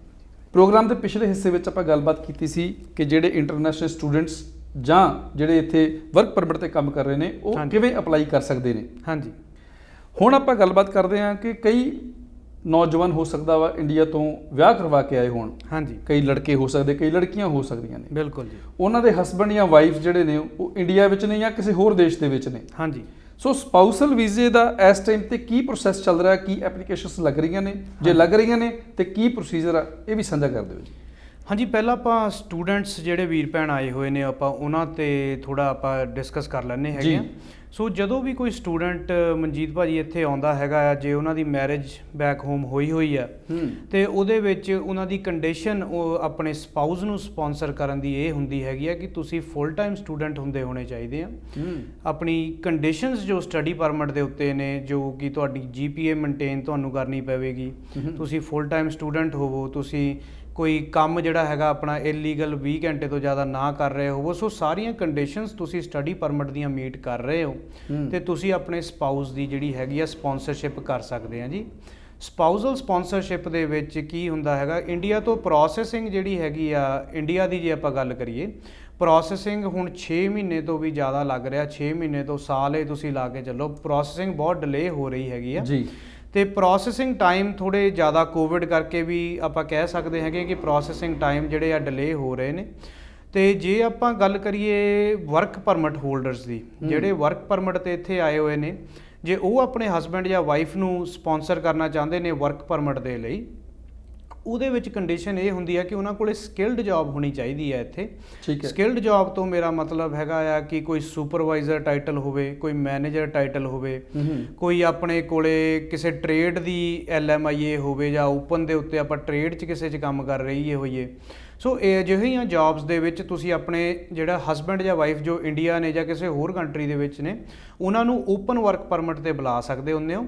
ਜੇ ਤੁਹਾਡੇ ਬੱਚੇ ਨੇ, ਬੱਚਿਆਂ ਨੂੰ ਵੀ ਤੁਸੀਂ ਜਿਹੜਾ ਹੈਗਾ ਸਟੱਡੀ ਪਰਮਿਟ ਤੇ ਜਾਂ ਵਿਜ਼ਟਰ ਵੀਜ਼ਾ ਤੇ ਉਹਨਾਂ ਦੇ ਨਾਲ ਬੁਲਾ ਸਕਦੇ ਹੋ, ਆਪਣੇ ਹਸਬੈਂਡ ਜਾਂ ਵਾਈਫ ਦੇ ਨਾਲ। ਬੱਚੇ ਇੱਥੇ ਆ ਕੇ ਫ੍ਰੀ ਆਫ ਕਾਸਟ ਤੁਹਾਡੇ ਸਟੱਡੀ ਕਰ ਸਕਦੇ ਆ ਜੀ। ਠੀਕ ਹੈ ਜੀ। ਹਾਂਜੀ ਹਾਂਜੀ ਹਾਂਜੀ ਭਾਜੀ, ਜੇਕਰ ਆਪਾਂ ਸਪਾਊਸਲ ਵੀਜ਼ੇ ਦੀ ਗੱਲ ਕਰੀਏ, ਇੱਕ ਕੈਟਾਗਰੀ ਹੋਰ ਆ, ਹਾਂਜੀ, ਜਿਹੜੇ ਕੈਨੇਡਾ ਦੇ ਵਿੱਚ PR ਨੇ ਜਾਂ ਸਿਟੀਜ਼ਨ ਨੇ, ਹਾਂਜੀ, ਉਹਨਾਂ ਵਾਸਤੇ ਸਪਾਊਸਲ, ਆਪਣੇ ਸਪਾਊਸ ਜਿਹੜੇ ਇੰਡੀਆ ਜਾਂ ਹੋਰ ਕਿਤੇ ਨੇ, ਉਹਨਾਂ ਨੂੰ ਬੁਲਾਉਣਾ ਜਿਹੜਾ ਵਾ ਕਿੰਨਾ ਕੁ ਔਖਾ ਵਾ, ਕੀ ਰਿਕੁਆਇਰਮੈਂਟਸ ਨੇ? ਸਰ, ਜਦੋਂ ਤੁਸੀਂ ਇੱਥੇ ਪਰਮਾਨੈਂਟ ਰੈਜ਼ੀਡੈਂਟ ਹੋ, ਤੁਸੀਂ ਬੈਕ ਹੋਮ ਜਾ ਕੇ ਆਪਣਾ ਜਿਹੜੀ ਹੈਗੀ ਮੈਰਿਜ ਕਰਵਾਉਂਦੇ ਹੋ, ਉਹਦਾ ਪ੍ਰੋਸੈਸ ਬਹੁਤ ਹੀ ਸੁਖਾਲਾ ਪ੍ਰੋਸੈਸ ਹੈਗਾ ਆ। ਕੋਈ ਖਾਸ ਜਿਹੜਾ ਆਪਾਂ ਕਹਿ ਲਈਏ ਕਿ ਕੋਈ ਖਾਸ ਐਲੀਜੀਬਿਲਿਟੀ ਨਹੀਂ ਉਹਦੀ ਰਿਕੁਆਇਰਮੈਂਟ ਹੈਗੀ। ਮੇਨ ਰਿਕੁਆਇਰਮੈਂਟ ਕੀ ਹੈ ਕਿ ਤੁਹਾਡੀ ਮੈਰਿਜ ਜਿਹੜੀ ਹੈਗੀ ਉਹ ਜੈਨੂਅਨ ਮੈਰਿਜ ਹੋਣੀ ਚਾਹੀਦੀ ਹੈ, genuine and valid, genuine and valid marriage ਹੋਵੇ, ਜਿਹੜੀ ਕਿ ਆਫਿਸਰ ਨੂੰ ਜਦੋਂ ਅਸੈਸ ਤੁਹਾਡੀ ਐਪਲੀਕੇਸ਼ਨ ਕਰ ਰਿਹਾ ਹੈਗਾ ਆਫਿਸਰ, ਕਿ ਉਹਨੂੰ ਇਹ ਨਾ ਲੱਗੇ ਕਿ ਤੁਸੀਂ ਕਿਸੇ ਤਰ੍ਹਾਂ ਦੀ ਫੇਕ ਮੈਰਿਜ ਕਰਾ ਕੇ ਜਾਂ ਇਕੱਲੀ ਇਮੀਗ੍ਰੇਸ਼ਨ ਪਰਪਸਿਸ ਲਈ ਮੈਰਿਜ ਕਰਵਾਈ ਹੋਈ ਹੈ। ਜਿਹੜਾ ਕਿ ਸਪਾਂਸਰ ਇੱਧਰੋਂ ਹੁੰਦਾ ਹੈ, ਚਾਹੇ ਉਹ ਕੈਨੇਡੀਅਨ ਸਿਟੀਜ਼ਨ ਹੋਣਾ ਚਾਹੀਦਾ ਜਾਂ ਪਰਮਾਨੈਂਟ ਰੈਜ਼ੀਡੈਂਟ ਹੋਣਾ ਚਾਹੀਦਾ ਹੈ ਜੀ, ਉਹ EMPLOYED ਹੋਣਾ ਚਾਹੀਦਾ ਹੈਗਾ। ਕੋਈ ਇਨਕਮ ਦੀ ਰਿਕੁਆਇਰਮੈਂਟ ਤਾਂ ਨਹੀਂ ਹੈਗੀ, ਬਟ EMPLOYED ਜ਼ਰੂਰ ਹੋਵੇ, ਤਾਂ ਕਿ ਜਿਹੜਾ ਤੁਹਾਡਾ ਹਸਬੈਂਡ ਜਾਂ ਵਾਈਫ ਕੈਨੇਡਾ ਦੇ ਵਿੱਚ PR ਆਊਗਾ, ਉਸ ਨੂੰ ਤੁਸੀਂ ਸਪੋਰਟ ਕਰ ਸਕੋ ਫਾਈਨੈਂਸ਼ੀਅਲੀ। ਤੁਸੀਂ ਕਿਸੇ ਵੀ ਤਰ੍ਹਾਂ ਦੀ ਜਿਹੜੀ ਹੈਗੀ ਡਿਸੇਬਿਲਿਟੀ ਨੂੰ ਛੱਡ ਕੇ ਹੋਰ ਕਿਸੇ ਵੀ ਤਰ੍ਹਾਂ ਦੀ ਸੋਸ਼ਲ ਅਸਿਸਟੈਂਸ ਤੇ ਨਹੀਂ ਹੋਣੇ ਚਾਹੀਦੇ ਜਦੋਂ ਤੁਸੀਂ ਸਪਾਂਸਰ ਕਰਦੇ ਆ। ਠੀਕ ਹੈ। ਤੇ ਇਹਦੇ ਵਿੱਚ ਰਿਕੁਆਇਰਮੈਂਟਸ ਜਿਹੜੀਆਂ ਹੈਗੀਆਂ, ਜਿਹੜਾ ਤਾਂ ਐਪਲੀਕੈਂਟ ਹੈਗਾ ਆਊਟਸਾਈਡ ਆਫ ਕੈਨੇਡਾ, ਉਹਦੀਆਂ ਰਿਕੁਆਇਰਮੈਂਟਸ ਸਰ, ਉਹਦੇ ਕੋਲ ਬਸ ਕੋਈ ਖਾਸ ਰਿਕੁਆਇਰਮੈਂਟਸ ਨਹੀਂ ਹੈਗੀ। ਵੈਲਿਡ ਉਹਦਾ ਮੈਡੀਕਲੀ ਤੇ ਕ੍ਰਿਮੀਨਲੀ ਇਨਐਡਮਿਸਿਬਲ ਨਾ ਹੋਵੇ। ਕਹਿਣ ਦਾ ਭਾਵ ਕਿ ਮੈਡੀਕਲ ਉਹਨਾਂ ਦਾ ਪ੍ਰੋਪਰ ਪਾਸ ਹੋ ਜਾਵੇ, ਫਿੱਟ ਹੋਣੇ ਚਾਹੀਦੇ ਆ, ਤੇ ਕ੍ਰਿਮੀਨਲ ਕੋਈ ਰੈਕਡ ਨਹੀਂ ਹੋਣਾ ਚਾਹੀਦਾ। ਠੀਕ ਹੈ। ਤੇ ਕੋਈ ਵੀ ਐਜੂਕੇਸ਼ਨ ਦੀ ਰਿਕੁਆਇਰਮੈਂਟ ਨਹੀਂ ਹੈਗੀ ਸਰ, ਕੋਈ ਵੀ IELTS ਦੀ ਰਿਕੁਆਇਰਮੈਂਟ ਨਹੀਂ ਹੁੰਦੀ ਇਹਦੇ ਵਿੱਚ ਜਦੋਂ PR ਆਪਾਂ ਅਪਲਾਈ ਕਰਦੇ ਹਾਂ ਆਪਣੇ ਸਪਾਊਸ ਦੀ। ਤੇ ਇਹੀ ਕੁਝ ਰਿਕੁਆਇਰਮੈਂਟਸ ਹੁੰਦੀਆਂ ਨੇ। ਤੇ ਮੈਰਿਜ ਆਪਣੀ ਜੈਨੂਅਨ ਹੋਵੇ, ਮੈਰਿਜ ਫੇਕ ਨਾ ਹੋਵੇ, ਤੇ ਫਿਰ ਵਿਦਨ 6 to 12 ਮੰਥਸ ਤੁਸੀਂ PR ਆ ਜਾਂਦੇ ਹੋ। ਠੀਕ ਹੈ। ਹਾਂਜੀ, ਜਿਵੇਂ ਤੁਸੀਂ ਜ਼ਿਕਰ ਕੀਤਾ ਕਿ ਜਿਹੜੇ ਇੰਟਰਨੈਸ਼ਨਲ ਸਟੂਡੈਂਟਸ ਨੇ ਜਾਂ ਜਿਹੜੇ ਵਰਕ ਪਰਮਿਟ ਤੇ ਕੈਨੇਡਾ ਵਿੱਚ ਹੈਗੇ ਨੇ, ਉਹ ਵੀ ਆਪਣੀ ਸਪਾਊਸ ਵੀਜ਼ਾ ਕਰਾ ਸਕਦੇ, ਸਪਾਊਸ ਮੰਗਾ ਸਕਦੇ ਨੇ। ਹਾਂਜੀ, ਕੀ ਉਹਨਾਂ ਵਾਸਤੇ ਵੀ ਕੋਈ ਜਿਹੜਾ ਬੈਂਕ ਬੈਲੈਂਸ ਵਗੈਰਾ ਕੋਈ ਸ਼ੋਅ ਕਰਨਾ ਪੈਂਦਾ, ਕੋਈ ਲਿਮਿਟ ਹੈਗੀ ਇੱਦਾਂ ਦੀ? ਹਾਂਜੀ, ਜਦੋਂ ਤਾਂ ਜਿਹੜਾ ਤਾਂ ਆਪਾਂ ਪਹਿਲਾਂ ਗੱਲ ਕੀਤੀ ਆ ਸਟੂਡੈਂਟਸ ਦੀ ਜਾਂ ਵਰਕਰ ਜਿਹੜੇ ਵਰਕ ਪਰਮਿਟ ਤੇ ਨੇ, ਜਦੋਂ ਉਹ ਆਪਣੇ ਸਪਾਊਸ ਨੂੰ ਬੁਲਾਉਂਦੇ ਨੇ ਜੀ, ਉਹ ਆਪਣੇ ਸਪਾਊਸ ਨੂੰ ਬੁਲਾਉਂਦੇ ਨੇ ਓਪਨ ਵਰਕ ਪਰਮਿਟ ਦੇ ਉੱਤੇ। ਬਿਲਕੁਲ। ਉਹਦੇ ਵਿੱਚ ਸਰ 2 ਇੰਟੈਂਸ਼ਨਸ ਸ਼ੋਅ ਕਰਨੀਆਂ ਪੈਂਦੀਆਂ ਹੁੰਦੀਆਂ ਆ। ਇਹਨੂੰ ਆਪਾਂ ਡੂਅਲ ਇੰਟੈਂਟ ਕਹਿ ਦਿੰਦੇ ਆ ਕਿ ਤੁਹਾਡੀ ਇੰਟੈਂਸ਼ਨ ਕੈਨੇਡਾ ਆਉਣ ਦੀ ਹੈਗੀ ਆ, ਇੱਥੇ ਆ ਕੇ ਆਪਣੇ ਸਪਾਊਸ ਨਾਲ ਰਹਿ ਕੇ ਕੰਮ ਕਰਨ ਦੀ ਆ, ਤੇ ਜੇ ਕੋਈ PR ਦਾ ਰਾਊਟ ਨਹੀਂ ਬਣਦਾ ਤਾਂ ਵਾਪਸ ਜਾਣ ਦੀ ਇੰਟੈਂਸ਼ਨ ਵੀ ਸ਼ੋਅ ਕਰਨੀ ਪੈਂਦੀ ਹੈਗੀ ਆ। ਕਿਉਂਕਿ ਚਲੋ ਆਪਾਂ ਸਾਰੇ ਪੰਜਾਬ ਤੋਂ ਆਏ ਆ ਜਾਂ ਕਿਸੇ ਵੀ ਕੰਟਰੀ ਤੋਂ ਆਪਾਂ ਆਉਂਦੇ ਆ, ਆਪਣਾ ਇੰਟੈਂਟ ਤਾਂ ਵੈਸੇ PR ਦਾ ਹੀ ਹੁੰਦਾ ਆ ਇੱਥੇ, ਹੈ ਨਾ, ਬਟ ਉਹਦੇ ਵਿੱਚ ਦੋਨੋਂ ਹੀ ਇੰਟੈਂਸ਼ਨਸ ਸ਼ੋਅ ਕਰਨੀਆਂ ਪੈਂਦੀਆਂ ਨੇ। ਸੋ ਉਹਦੇ ਵਿੱਚ ਤੁਹਾਨੂੰ ਬੈਕ ਹੋਮ ਪ੍ਰੋਪਰਟੀ ਵਗੈਰਾ ਸ਼ੋਅ ਕਰਨੀ ਪੈਂਦੀ ਆ, ਜਾਂ ਜੌਬ ਸ਼ੋਅ ਕਰਨੀ ਪੈਂਦੀ ਆ, ਬੈਂਕ ਬੈਲੈਂਸ ਸ਼ੋਅ ਕਰਨਾ ਪੈਂਦਾ ਹੈ। ਸ਼ੋਅ ਇਹ ਕਰਨਾ ਪੈਂਦਾ ਕਿ ਮੇਰੇ ਸਟਰੋਂਗ ਟਾਈਜ਼ ਨੇ ਇੰਡੀਆ ਦੇ ਨਾਲ ਜਾਂ ਮੇਰੇ ਬੈਕ ਹੋਮ ਕੰਟਰੀ ਦੇ ਨਾਲ। ਜੇ ਮੈਨੂੰ 2 ਸਾਲ ਦਾ ਤੁਸੀਂ ਵਰਕ ਪਰਮਿਟ ਦੇ ਰਹੇ ਹੋ ਕੈਨੇਡਾ ਜਾਣ ਦਾ, ਤਾਂ ਮੈਂ 2 ਸਾਲ ਕੰਮ ਕਰਾਂਗਾ, ਆਪਣੇ ਸਪਾਊਸ ਨਾਲ ਰਵਾਂਗਾ ਜਾਂ ਰਵਾਂਗੀ, ਤੇ ਮੈਂ ਵਾਪਸ ਆਪਣੀ ਕੰਟਰੀ ਆ ਜਾਵਾਂਗਾ, ਰਾਈਟ। ਪਰ ਜਿਹੜੀ ਆਪਾਂ ਸਪਾਊਜ਼ਲ ਸਪਾਂਸਰਸ਼ਿਪ ਪੀਆਰ ਲਈ ਕਰਦੇ ਆ ਉਹਦੇ ਵਿੱਚ ਤਾਂ ਬਸ ਇੱਕੋ ਹੀ ਇੰਟੈਂਟ ਆ, ਆਪਾਂ ਕੈਨੇਡਾ, ਮੇਰਾ ਸਪਾਊਸ ਕੈਨੇਡਾ ਸਿਟੀਜ਼ਨ ਆ, ਪੀਆਰ ਆ, ਮੈਂ ਵੀ ਪੀਆਰ ਹੀ ਜਾ ਰਹੀ ਆ ਜਾਂ ਜਾ ਰਿਹਾ। ਫੈਮਿਲੀ ਰੀਯੂਨੀਅਨ ਕਰਨੀ ਸੋ ਫੈਮਿਲੀ ਦੀ ਯੂਨੀਫਿਕੇਸ਼ਨ ਜਿਹੜੀ ਹੈਗੀ ਆ ਉਹਦੇ ਵਿੱਚ ਕੁਝ ਖਾਸ ਰਿਕੁਆਇਰਮੈਂਟਸ ਨਹੀਂ ਹੁੰਦੀਆਂ, ਬਟ ਜਦੋਂ ਤੁਹਾਡਾ ਸਪਾਊਸ ਜਾਂ ਤੁਹਾਡਾ ਹਸਬੈਂਡ ਜਾਂ ਵਾਈਫ ਇੱਥੇ ਟੈਂਪਰੇਰੀ ਸਟੇਟਸ ਤੇ ਆ, ਆਪਣਾ ਸਟੂਡੈਂਟ ਆ ਜਾਂ ਵਰਕਰ ਆ, ਉਹਦੀਆਂ ਰਿਕੁਆਇਰਮੈਂਟਸ ਥੋੜ੍ਹੀਆਂ ਜ਼ਿਆਦਾ ਹੁੰਦੀਆਂ ਨੇ ਜੀ। ਹਾਂਜੀ, ਹੁਣ ਗੱਲ ਕਰ ਲੈਂਦੇ ਆ ਕਿ ਜਿਹੜਾ ਮੰਨ ਲਓ ਕੋਈ ਇੰਡੀਆ ਤੋਂ ਕੋਈ ਲੜਕਾ ਜਾਂ ਕੋਈ ਲੜਕੀ ਹਾਂਜੀ ਇੱਥੇ ਕੈਨੇਡਾ ਦੇ ਵਿੱਚ ਵਿਜ਼ਟਰ ਵੀਜ਼ੇ ਤੇ ਆਏ ਨੇ, ਹਾਂਜੀ ਘੁੰਮਣ ਫਿਰਨ ਆਏ ਨੇ, ਹਾਂਜੀ, ਆ ਕੇ ਉਹਨਾਂ ਨੂੰ ਕੋਈ ਮੁੰਡਾ ਜਾਂ ਕੁੜੀ ਪਸੰਦ ਆ ਗਈ, ਬਿਲਕੁਲ ਉਹਨਾਂ ਨੂੰ ਲੱਗਿਆ ਵੀ ਹੁਣ ਇੱਥੇ ਵਿਆਹ ਕਰਨਾ ਚਾਹੀਦਾ ਵਾ, ਜੀਵਨ ਸਾਥੀ ਬਣਾ ਲੈਣਾ ਚਾਹੀਦਾ, ਹਾਂਜੀ, ਕੀ ਉਹ ਵਿਆਹ ਕਰਵਾ ਸਕਦੇ ਨੇ? ਜੇ ਕਰਵਾ ਸਕਦੇ ਨੇ ਤੇ ਕੀ ਉਹਨਾਂ ਦੇ ਵਾਸਤੇ ਕੰਡੀਸ਼ਨਸ ਹੋਣਗੀਆਂ, ਔਰ ਕੀ ਉਹ ਇੱਥੇ ਇਸ ਬੇਸ ਤੇ ਪੀਆਰ ਜਾਂ ਸਿਟੀਜ਼ਨ ਹੋ ਸਕਦੇ ਨੇ? ਹਾਂਜੀ ਬਿਲਕੁਲ ਜੀ। ਜੇ ਤੁਸੀਂ ਇੱਥੇ ਵਿਜ਼ਟਰ ਤੇ ਆਏ ਹੋਏ ਹੋ, ਤੁਹਾਨੂੰ ਇੱਥੇ ਕੋਈ ਆਪਣਾ ਜਿਹੜਾ ਲਾਈਫ ਪਾਰਟਨਰ ਮਿਲ ਜਾਂਦਾ ਹੈਗਾ, ਤੁਸੀਂ ਮੈਰਿਜ ਕਰਵਾ ਲੈਂਦੇ ਹੋ। ਸਪਾਊਜ਼ਲ ਸਪਾਂਸਰਸ਼ਿਪ ਜਿਹੜੀ ਪੀਆਰ ਦੀ ਹੈਗੀ, ਤੁਸੀਂ ਵਿਦਨ ਕੈਨੇਡਾ ਵੀ ਕਰ ਸਕਦੇ ਹੋ। ਵਿਦਨ ਕੈਨੇਡਾ ਕਰਨ ਦੀ ਇੱਕ ਕੰਡੀਸ਼ਨ ਇਹ ਹੁੰਦੀ ਹੈ ਕਿ ਤੁਹਾਡੇ ਕੋਲੇ ਵੈਲਿਡ ਕੋਈ ਸਟੇਟਸ ਹੋਣਾ ਚਾਹੀਦਾ ਕੈਨੇਡਾ ਦੇ ਵਿੱਚ, ਚਾਹੇ ਉਹ ਵਿਜ਼ਟਰ ਵੀਜ਼ਾ ਹੋਵੇ, ਤੁਹਾਡੇ ਕੋਲ ਸਟੱਡੀ ਪਰਮਿਟ ਆ, ਵਰਕ ਪਰਮਿਟ ਆ, ਕੋਈ ਵੀ ਵੈਲਿਡ ਸਟੇਟਸ ਹੈਗਾ ਆ ਤੇ ਤੁਸੀਂ ਐਪਲੀਕੈਂਟ ਬਣ ਸਕਦੇ ਹੋ ਸਪਾਊਜ਼ਲ ਸਪਾਂਸਰਸ਼ਿਪ ਦੇ ਵਿੱਚ।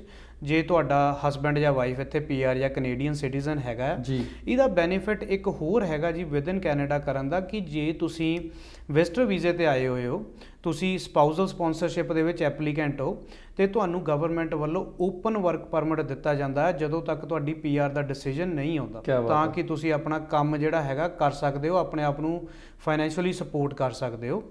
ਤੇ ਦੂਸਰੀ ਗੱਲ ਇਹਦੇ ਵਿੱਚ ਇਹ ਹੈਗੀ ਆ ਕਿ ਮੈਰਿਜ ਜਿਹੜੀ ਹੈਗੀ ਆ ਜੀ, ਉਹ ਮੈਰਿਜ ਜਿਹੜੀ ਜੈਨੂਅਨ ਮੈਰਿਜ ਤਾਂ ਚਲੋ ਹੈਗੀ ਆ, ਬਟ ਰਜਿਸਟਰਡ ਤੁਹਾਡੀ ਮੈਰਿਜ ਹੋਣੀ ਚਾਹੀਦੀ ਹੈ। ਕਿਸੇ ਵੀ ਕੰਟਰੀ 'ਚ ਜਦੋਂ ਤੁਸੀਂ ਮੈਰਿਜ ਕਰਵਾਉਂਦੇ ਹੋ, ਜੇ ਤੁਸੀਂ ਕੈਨੇਡਾ ਆ ਕੇ ਮੈਰਿਜ ਕਰਵਾ ਰਹੇ ਹੋ, ਤੁਹਾਡੀ ਕੈਨੇਡਾ ਦੇ ਵਿੱਚ ਮੈਰਿਜ ਰਜਿਸਟਰਡ ਹੋਣੀ ਚਾਹੀਦੀ ਹੈਗੀ ਆ। ਜਿਹੜੀ ਆਪਾਂ ਜਿੱਦਾਂ ਆਪਣੇ ਰਿਲੀਜੀਅਸ ਫੇਥ ਦੇ ਨਾਲ ਮੈਰਿਜ ਕਰਾਉਂਦੇ ਆ, ਜਿੱਦਾਂ ਗੁਰਦੁਆਰਾ ਸਾਹਿਬ ਆਪਾਂ ਲਾਵਾਂ ਲੈਂਦੇ ਆ, ਉਹ ਆਪਣਾ ਰਿਲੀਜੀਅਸ ਫੇਥ ਹੈਗਾ ਆ, ਉਹ ਆਪਣੀ ਮੈਰਿਜ ਰਜਿਸਟ੍ਰੇਸ਼ਨ ਨਹੀਂ ਮੰਨੀ ਜਾਂਦੀ, ਲੀਗਲ ਹੋਣੀ ਚਾਹੀਦੀ ਹੈ। ਲੀਗਲ ਮੈਰਿਜ ਉਹੀ ਆ ਜਿਹੜੀ ਕੋਰਟ ਦੇ ਥਰੂ ਲੀਗਲ ਮੈਰਿਜ ਹੋਵੇ। ਜਿੱਦਾਂ ਇੰਡੀਆ ਦੇ ਵਿੱਚ ਆਪਣਾ ਹਿੰਦੂ ਮੈਰਿਜ ਐਕਟ ਦੇ ਅਧੀਨ ਮੈਰਿਜ ਹੁੰਦੀ ਆ, ਇੱਥੇ ਆਪਣੀ ਕੋਰਟ ਦੇ ਥਰੂ ਮੈਰਿਜ ਸਰਟੀਫਿਕੇਟ ਤੁਹਾਡੇ ਕੋਲ ਹੋਣਾ ਚਾਹੀਦਾ ਆ, ਫਿਰ ਤੁਸੀਂ ਇਹਦੇ ਵਿੱਚ ਅਪਲਾਈ ਕਰ ਸਕਦੇ ਹੋ। ਤੇ ਪ੍ਰੋਸੈਸਿੰਗ ਟਾਈਮ ਵਿਦਨ ਕੈਨੇਡਾ ਵੀ 6 ਮਹੀਨੇ ਤੋਂ 12 ਮਹੀਨੇ ਦੇ ਵਿੱਚ ਤੁਸੀਂ ਪੀਆਰ ਹੋ ਜਾਂਦੇ ਹੋ ਜੀ। ਸੋ ਇਹ ਮੈਨੂੰ ਲੱਗਦਾ ਵੀ ਕਾਫੀ ਵਧੀਆ ਅਰੇਂਜਮੈਂਟ ਹੈਗੇ ਆ। ਹਾਂਜੀ ਹਾਂਜੀ, ਔਰ ਈਜ਼ੀਲੀ ਅਗਰ ਤੁਸੀਂ ਇੱਥੇ ਆਏ ਜੇ ਵਿਆਹ ਕਰਵਾ ਲਿਆ ਹਾਂਜੀ, ਤੇ ਤੁਹਾਨੂੰ ਓਪਨ ਵਰਕ ਪਰਮਿਟ ਮਿਲ ਗਿਆ, ਤੇ ਮੈਨੂੰ ਲੱਗਦਾ ਫਿਰ ਤੇ ਪੀਆਰ ਵੀ ਮਿਲ ਹੀ ਜਾਣੀ ਹੈ। ਪੀਆਰ ਵੀ ਮਿਲ ਗਈ, ਹਾਂਜੀ, ਇਟਸ ਰੀਅਲੀ ਗੁੱਡ ਆਈਡੀਆ। ਬਿਲਕੁਲ ਜੀ, ਬਿਲਕੁਲ। ਤੇ ਹੁਣ ਇੱਕ ਹੋਰ ਸਵਾਲ ਦੇ ਗੱਲ ਕਰਦੇ ਆ ਕਿ ਕਾਫੀ ਬੱਚੇ ਨੇ ਜਿਹੜੇ ਇੰਟਰਨੈਸ਼ਨਲ ਸਟੂਡੈਂਟ ਆਏ ਹੋਏ ਨੇ, ਉਹ ਮੌਂਟਰੀਅਲ ਦੇ ਵਿੱਚ ਪੜ੍ਹ ਰਹੇ ਨੇ, ਜਾਂ ਓਨਟਾਰੀਓ 'ਚ ਪੜ੍ਹ ਰਹੇ ਨੇ, ਜਾਂ BC ਦੇ ਕਿਸੇ ਕਾਲਜ ਦੇ ਵਿੱਚ ਪੜ੍ਹ ਰਹੇ ਨੇ, ਜਾਂ ਯੂਨੀਵਰਸਿਟੀ 'ਚ ਪੜ੍ਹ ਰਹੇ ਨੇ। ਹਾਂਜੀ, ਉਹਨਾਂ ਨੂੰ ਲੱਗਦਾ ਹੁੰਦਾ ਵੀ ਇਹਨਾਂ ਸੂਬਿਆਂ ਦੇ ਵਿੱਚ ਵਰਕ ਪਰਮਿਟ ਲੈ ਕੇ ਪੀਆਰ ਲੈਣੀ ਜਿਹੜੀ ਹੈ ਥੋੜੀ ਔਖੀ ਆ। ਹਾਂਜੀ, ਕੋਈ ਇਹੋ ਜਿਹੇ ਸੂਬੇ ਹੈਗੇ ਆ, ਜਾਂ ਕਹ ਲਓ ਵੀ ਅਲਬਰਟਾ ਦੇ ਵਿੱਚ ਕੋਈ ਇਦਾਂ ਦਾ ਸੌਖਾ ਵਾ, ਜਾਂ ਕੋਈ ਹੋਰ ਇਹੋ ਜਿਹੇ ਸੂਬੇ ਨੇ ਜਿੱਥੇ ਉਹ ਆ ਜਾਣ ਤੇ ਉਹਨਾਂ ਦੀ ਸਟੱਡੀ ਤੋਂ ਬਾਅਦ ਜਿਹੜਾ ਵਰਕ ਪਰਮਿਟ ਆ ਉਹ ਈਜ਼ੀ ਹੋ ਜਾਏ, ਔਰ ਪੀਆਰ ਦਾ ਪ੍ਰੋਸੈਸ ਵੀ ਥੋੜਾ ਸੁਖਾਲਾ ਹੋ ਜਾਏ? ਹਾਂਜੀ ਬਿਲਕੁਲ ਜੀ। ਜਿਹੜੇ ਤਾਂ ਸਟੂਡੈਂਟ ਹੁਣ ਮੌਂਟਰੀਅਲ ਜਾਂ ਕਬੈਕ ਦੇ ਵਿੱਚ ਸਟੱਡੀ ਕਰ ਰਹੇ ਨੇ, ਓਨਟਾਰੀਓ 'ਚ ਕਰ ਰਹੇ ਨੇ, ਜਾਂ ਆਪਣੇ ਬ੍ਰਿਟਿਸ਼ ਕੋਲੰਬੀਆ 'ਚ ਕਰ ਰਹੇ ਨੇ, ਇਹ ਤਿੰਨੋਂ ਹੀ ਪ੍ਰੋਵਿੰਸਸ ਥੋੜ੍ਹੀਆਂ ਔਖੀਆਂ ਨੇ ਪੀਆਰ ਲੈਣ ਦੇ ਲਈ। ਜੇ ਤੁਸੀਂ ਇੰਡੀਆ ਤੋਂ ਸਿਰਫ +2 ਲੈ ਕੇ ਆਏ ਹੋ ਤੇ ਤੁਹਾਡੇ 6 ਬੈਂਡ ਆਇਲਸ ਦੇ ਵਿੱਚ ਆ, ਤਾਂ ਇਹਨਾਂ ਪ੍ਰੋਵਿੰਸਸ ਦੇ ਵਿੱਚ ਜਿਹੜੀ ਪੀਆਰ ਥੋੜ੍ਹੀ ਔਖੀ ਹੈਗੀ ਹੈ। ਇਸ ਨੂੰ ਛੱਡ ਕੇ ਜੇ ਤਾਂ ਆਪਾਂ ਪਹਿਲਾਂ ਅਲਬਰਟਾ ਦੀ ਗੱਲ ਕਰ ਲੈਂਦੇ ਹੈਗੇ ਆ, ਅਲਬਰਟਾ ਦੇ ਵਿੱਚ ਜੇ international student outside of Alberta study complete ਕਰਕੇ ਅਲਬਰਟਾ ਦੇ ਵਿੱਚ ਆ ਕੇ ਜੌਬ ਕਰਦਾ ਹੈਗਾ ਆ, ਉਹ ਅਲਬਰਟਾ ਦੀ PNP ਦੇ ਲਈ ਨਹੀਂ ਐਲੀਜੀਬਲ ਹੁੰਦਾ। ਇੱਕ ਤਰ੍ਹਾਂ ਤੁਸੀਂ ਐਲੀਜੀਬਲ ਹੋ ਸਕਦੇ ਹੋ ਜੇ ਤੁਹਾਡਾ EMPLOYER ਤੁਹਾਨੂੰ LMIA ਦਿੰਦਾ ਹੈਗਾ ਆ, ਤੁਸੀਂ ਆਪਣਾ ਵਰਕ ਪਰਮਿਟ ਕਲੋਜ਼ ਕਰਵਾਉਂਦੇ ਹੋ EMPLOYER ਦੇ ਨਾਲ, ਫਿਰ ਹੀ ਤੁਸੀਂ ਅਲਬਰਟਾ ਦੀ PNP ਲਈ ਐਲੀਜੀਬਲ ਹੁੰਦੇ ਹੋ। ਵੈਸੇ ਤਾਂ ਅਲਬਰਟਾ ਦੀ ਜਿਹੜੀ PNP ਹੈਗੀ ਆ, ਜੇ ਤੁਹਾਡੀ ਸਟੱਡੀ ਅਲਬਰਟਾ ਦੀ ਹੈਗੀ ਆ, ਫਿਰ ਤਾਂ ਇਹ PNP ਬਹੁਤ ਸੁਖਾਲੀ ਹੈਗੀ ਆ। 6 ਮਹੀਨੇ ਤੁਸੀਂ ਆਪਣੀ ਸਟੱਡੀ ਦੇ ਰੈਲੇਵੈਂਟ ਵਰਕ ਐਕਸਪੀਰੀਅੰਸ ਗੇਨ ਕਰਕੇ PNP ਲਗਾ ਸਕਦੇ ਹੁੰਦੇ ਹੋ। ਸੋ ਜੇ ਇਹਨਾਂ ਸਟੂਡੈਂਟਸ ਜਿਹੜੇ ਕਿ ਇਹਨਾਂ 3 ਪ੍ਰੋਵਿੰਸਸ ਦੇ ਵਿੱਚ ਹੈਗੇ, ਹੋਰ ਪ੍ਰੋਵਿੰਸਸ ਬਾਕੀ ਅਲਬਰਟਾ ਨੂੰ ਛੱਡ ਕੇ ਬਾਕੀ ਤੁਸੀਂ ਕਿਸੇ ਵੀ ਪ੍ਰੋਵਿੰਸ 'ਚ ਮੂਵ ਹੋ ਜਾਂਦੇ ਹੋ, ਸਸਕੈਚੁਅਨ ਮੂਵ ਹੋ ਜਾਂਦੇ ਹੋ, ਮੈਨੀਟੋਬਾ ਮੂਵ ਹੋ ਜਾਂਦੇ ਹੋ, ਇੱਥੇ ਤੁਸੀਂ ਸੁਖਾਲੀ PNP ਕਰ ਸਕਦੇ ਹੋ ਕਿਸੇ ਵੀ ਜੌਬ ਦੇ ਵਿੱਚ। ਸਸਕੈਚੁਅਨ ਦੇ ਵਿੱਚ ਇਹ ਹੁੰਦਾ ਹੈਗਾ ਕਿ ਤੁਹਾਡੀ ਸਟੱਡੀ ਦੇ ਰਿਲੇਟਡ ਜੌਬ ਹੋਣੀ ਚਾਹੀਦੀ ਹੈ, ਬਟ ਇਹਦੇ ਵਿੱਚ ਆਇਲਸ ਦੀ ਕੋਈ ਰਿਕੁਆਇਰਮੈਂਟ ਨਹੀਂ ਹੁੰਦੀ। ਮੈਨੀਟੋਬਾ ਦੇ ਵਿੱਚ 1 ਸਾਲ ਕੰਮ ਕਰਕੇ ਕਿਸੇ ਵੀ ਜੌਬ ਦੇ ਵਿੱਚ ਤੁਸੀਂ PNP ਲਗਾ ਸਕਦੇ ਹੁੰਦੇ ਹੋ। ਤੇ ਜਿਹੜੀਆਂ ਸਾਰਿਆਂ ਤੋਂ ਅੱਜ ਦੇ ਟਾਈਮ 'ਚ ਵਧੀਆ ਪ੍ਰੋਗਰਾਮ ਹੈਗਾ ਉਹ ਅਟਲਾਂਟਿਕ ਪ੍ਰੋਵਿੰਸਾਂ ਦਾ ਪ੍ਰੋਗਰਾਮ ਸਾਰਿਆਂ ਤੋਂ ਬੈਸਟ ਹੈਗਾ ਹੈ ਜੀ। ਅਟਲਾਂਟਿਕ ਪ੍ਰੋਵਿੰਸਾਂ ਦੇ ਵਿੱਚ ਅਟਲਾਂਟਿਕ ਇਮੀਗ੍ਰੇਸ਼ਨ ਪ੍ਰੋਗਰਾਮ ਹੈਗਾ ਆ, AIPP ਪ੍ਰੋਗਰਾਮ। ਪਹਿਲਾਂ ਟੈਂਪਰੇਰੀ ਸੀਗਾ, ਹੁਣ ਇਹਨੂੰ ਪਰਮਾਨੈਂਟ ਕਰ ਦਿੱਤਾ ਗਿਆ ਆ ਜੀ।